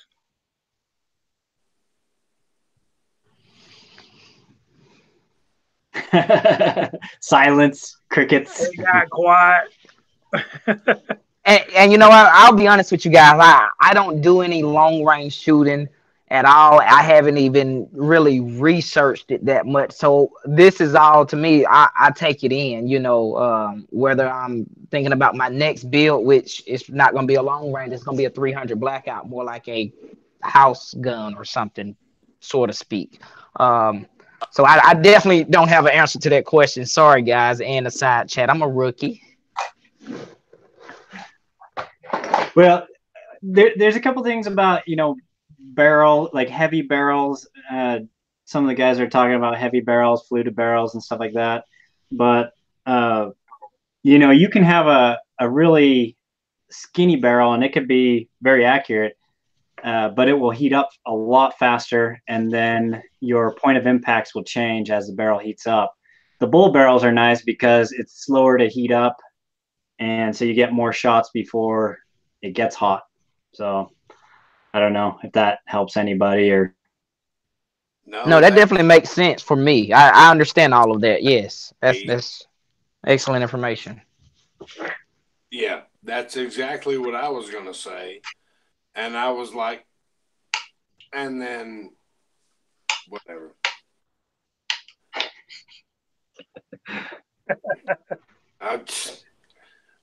Jamie, shut up. Did we beat you to the punch, brother? I'm sorry. We didn't mean to steal your thunder there, man. You ain't stealing shit from me. Hell, I'm a grown-ass man. I can go to bed whenever I want to, and I'm just sitting here talking about these lead pucks. You know what? I see something interesting in the side chat from Brother Ozark Spirit. He says powder selection on the shorter barrel is key. And I'm sure there's Mr. Taco can give us some insight on that. So there's a couple things real quick about the fluting. They're talking about fluting in the barrels, and two important things. Like PC Bullet Empire is saying it's to lighten up the barrel, so you get rid of some of the weight. And then Bigger Behind the Trigger says that it also helps cool it down faster, which is true because you got the grooves give it more surface area. So just to throw it out there. What was your question now? Sorry. No problem. I see Ozark Spirit said earlier in the side chat, he said I was scrolling up. It says powder selection on the shorter barrel is key.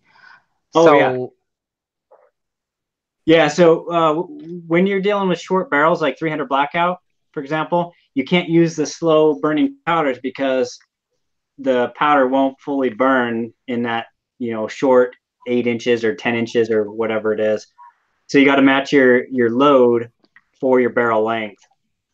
And that's one of the things I do with there's a program called Quick Load, and it's a ballistic estimation, or I think it's like a ballistic estimation program. And what that allows you to do is to figure out kind of starting loads and stuff for bullets that you don't have loads for, or that's kind of what I use to get starting loads for some of the weird crap I do, like throwing a 50 BMG bullet in a 50 Alaskan case, and and you do some weird crap. Yeah, but that program will give you pressure curves and burn rates of different powders. So you could throw in, what if I use this load of this powder what percentage of powder burn am I going to have, and so it's kind of cool for developing loads to burn the powder as much as you can in the barrel length that you have. Is that a paid program type deal subscription, Taco? It's a paid program, and I think it's kind of expensive too. It's like $150 or $200, I think. Okay. So that tells me that Taco owns it, and he's deciding how much that you have to pay. No, I'm a customer, but yeah, I mean, for all the weird crap I do, it comes in handy to figure out like start loads. Right. Well, yeah. No crap. Yeah. Cool. Good information. Thank you. Because like I said, I am definitely unaware of a lot of the long distance shooting stuff. That's something I'll probably get involved in later. Just the distance that we have here, probably be no more than 500 yards. So, thanks for answering that. Hey, Chico, you been outside lately? No, sir. That's blatantly obvious. God almighty, it's cold out here.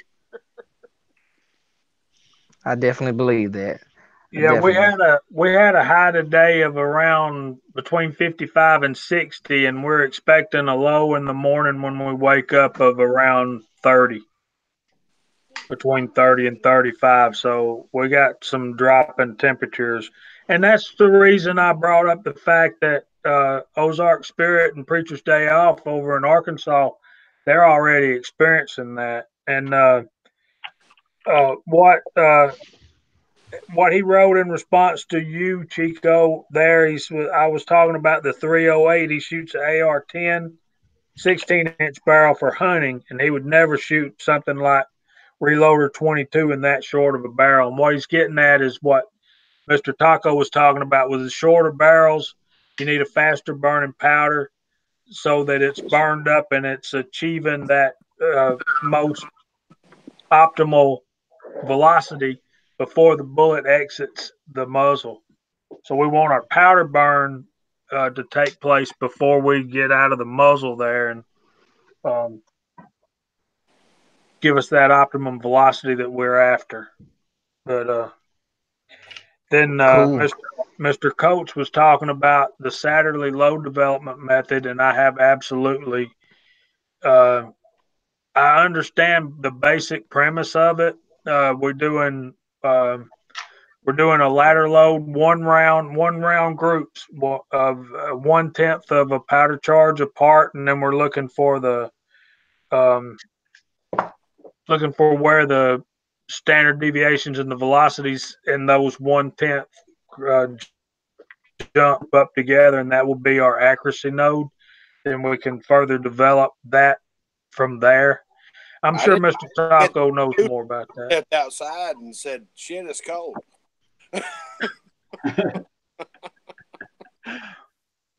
So I actually haven't done a whole lot with the Satterley method. I know Eagle Eye and I think Ozark have done some of that stuff, but yeah, I've my long distance shooting stuff has all been done just the old fashioned way.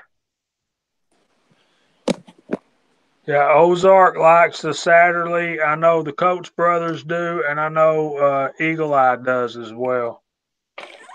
And we need to say hey to Idaho Rogers, USMC. Thanks for joining us this evening. Idaho.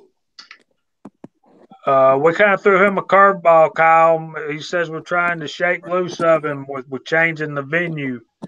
That could not be further from the truth, sir. And as far as I'm concerned, we'll be going back to the reloading press next week.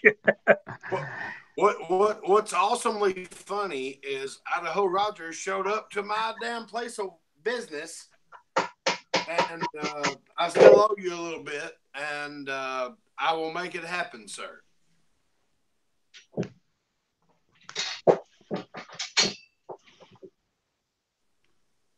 So yeah, let me run down the side chat one more time before we wrap it up.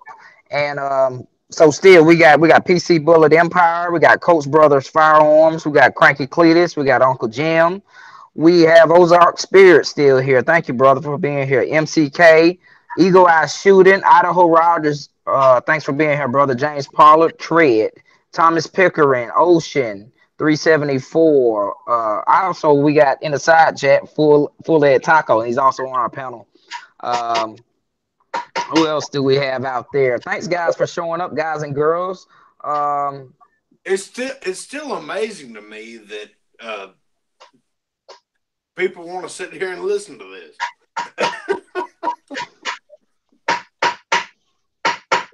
What the? Yeah, I agree. I agree. You know, I always want to be part of something to know information, even if I don't ask it. You know, because I sat on a lot of these in the side chat and a lot of these streams before I even commented. I'm talking months before I even commented. So,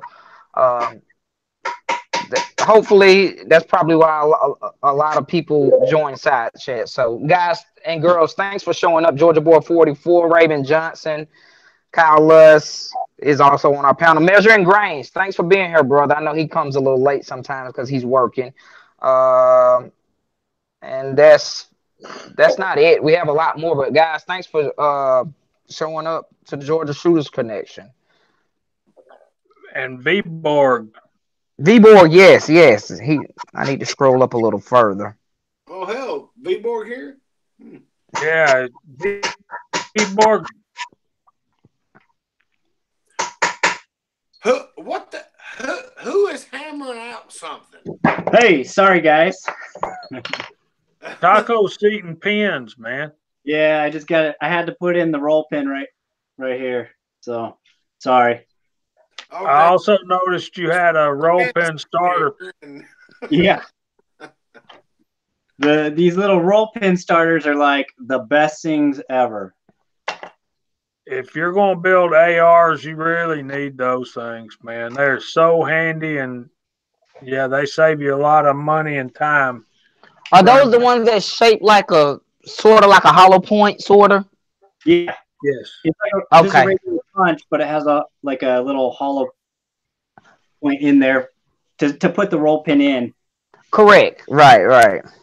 Yeah, make the mistake and break one of those roll pins or misconfigure one of those, and you'll understand. Well, I'd like to say, if I could, Taco, I definitely appreciate you here, man, and answering some of my newbie rookie questions. I'll definitely probably be asking a lot more on your videos.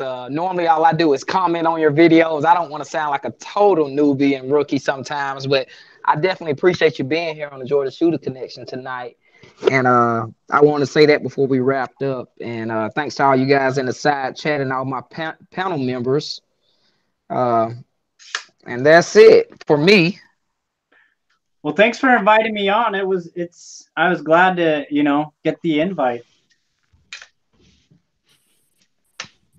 Well, we'll have you on again sometime soon. And with that, it's 10 o'clock, and we need to start rounding things up and let these people go about their business. We're at the end of our time tonight, and we still have 29 folks on. Guys, thank you so much for coming out and hanging on with us tonight. Again, thanks to Mr. Taco for being here. And with that, we'll start with Mr. Kyle. Chico, do you want to do your outro first? Sure. I'll start. Side chat.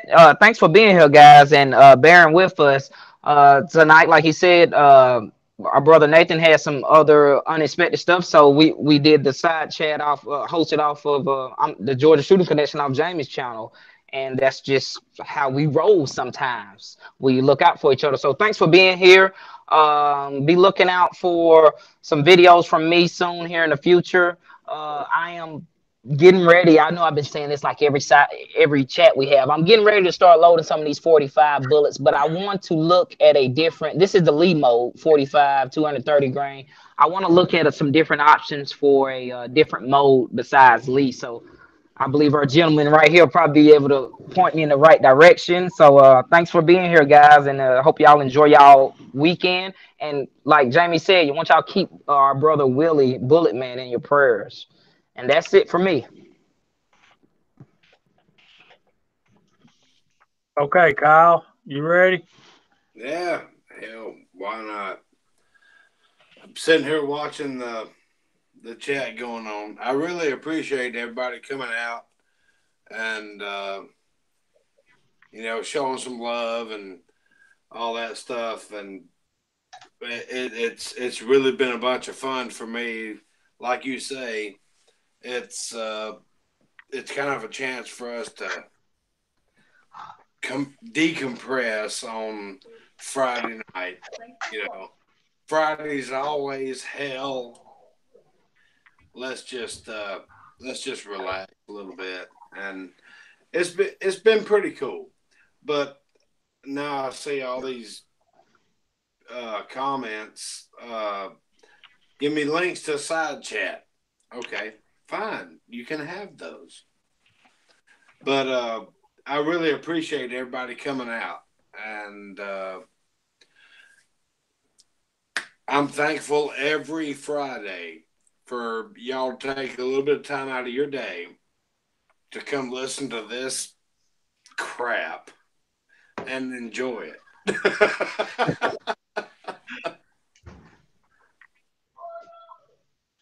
Go ahead.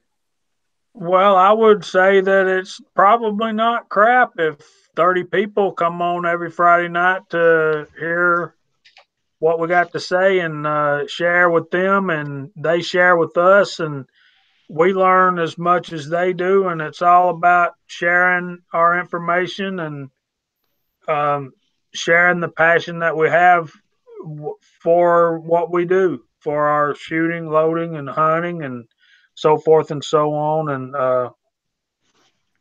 I just I can't believe as many people as come out as they do. I know we seem like we have more on every single week. And before I turn it over to Mr. Taco for him to say goodnight, I'll say my condolences go out to Idaho Rogers USMC. He's put on the side chat that he lost his mother last week. And brother, we feel for you, and we'll keep your family in our prayers. And we're as sorry as we can be. And um, hopefully, y'all can mourn as you just remember those good times you had with her, and life goes on. And just remember that if you where you need to be, one day you'll see her again soon in just a little while. And that's about the best we can hope for. We I am have guilty of neglecting the side chat again. I'm sorry, Mr. Idaho Rogers. Um, my condolences to you and your family, and I'm sorry. I'm sorry to hear that. We all are. And with that, we will let Mr. Taco say his good nights. All right. Well, I wanted to echo the other guys expressing condolences. It's a significant loss. So condolences and best wishes too. Let's see. So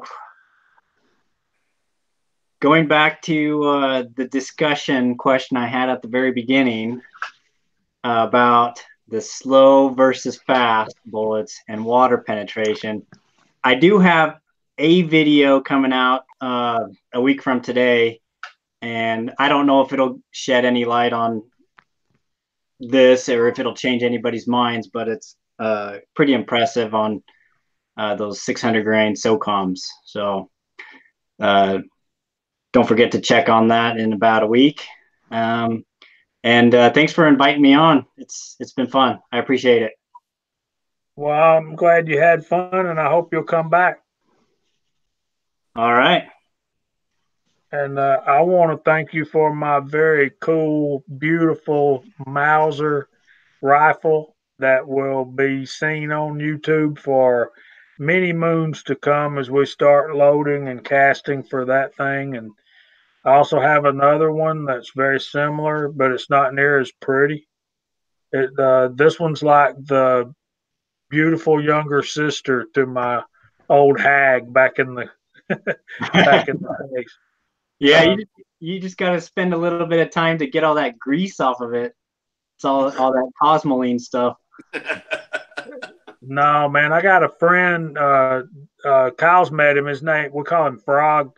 He has a sonic cleaner, a Hornady sonic cleaner. So I'll just strip it down and uh, dry, put the parts in a bag and give them to him at church Sunday. He's in my Sunday school class, and then I'll go up there about Tuesday or Wednesday and pick them up and put them back together. And then me and Kyle go to the range and blast away. And Chico is welcome to come if he can and bring little Mr. Carter. Definitely will. He's got the coolest little kid, guys. He's the coolest kid in 3 states. But yeah, he is. And I want to say special thanks to Insight Freedom, Scott. Thanks for watching. I know you almost home, and I'm trying to stretch it out, but I don't think I can do 15 more miles, buddy. Put the hammer down, get home safe, and watch out for all the other idiots because I'm still sitting here. I'm not out there on the road. And with that, guys, thanks for another great Friday night and another Georgia Shooters Connection live stream. And we are. Jamie, allow me just for a second to say congratulations. You did a great job. Yeah, great job, man. Well, thank you very much, brother. Thank you very much. I'll be glad when Nathan gets back, but we'll do it the next time. Hell yeah. So with that, thanks for coming out, guys. Y'all have a great rest of your weekend. You guys that are out there hunting, be careful, especially in your tree stands. Get a good one. Good luck and good night. Night, guys.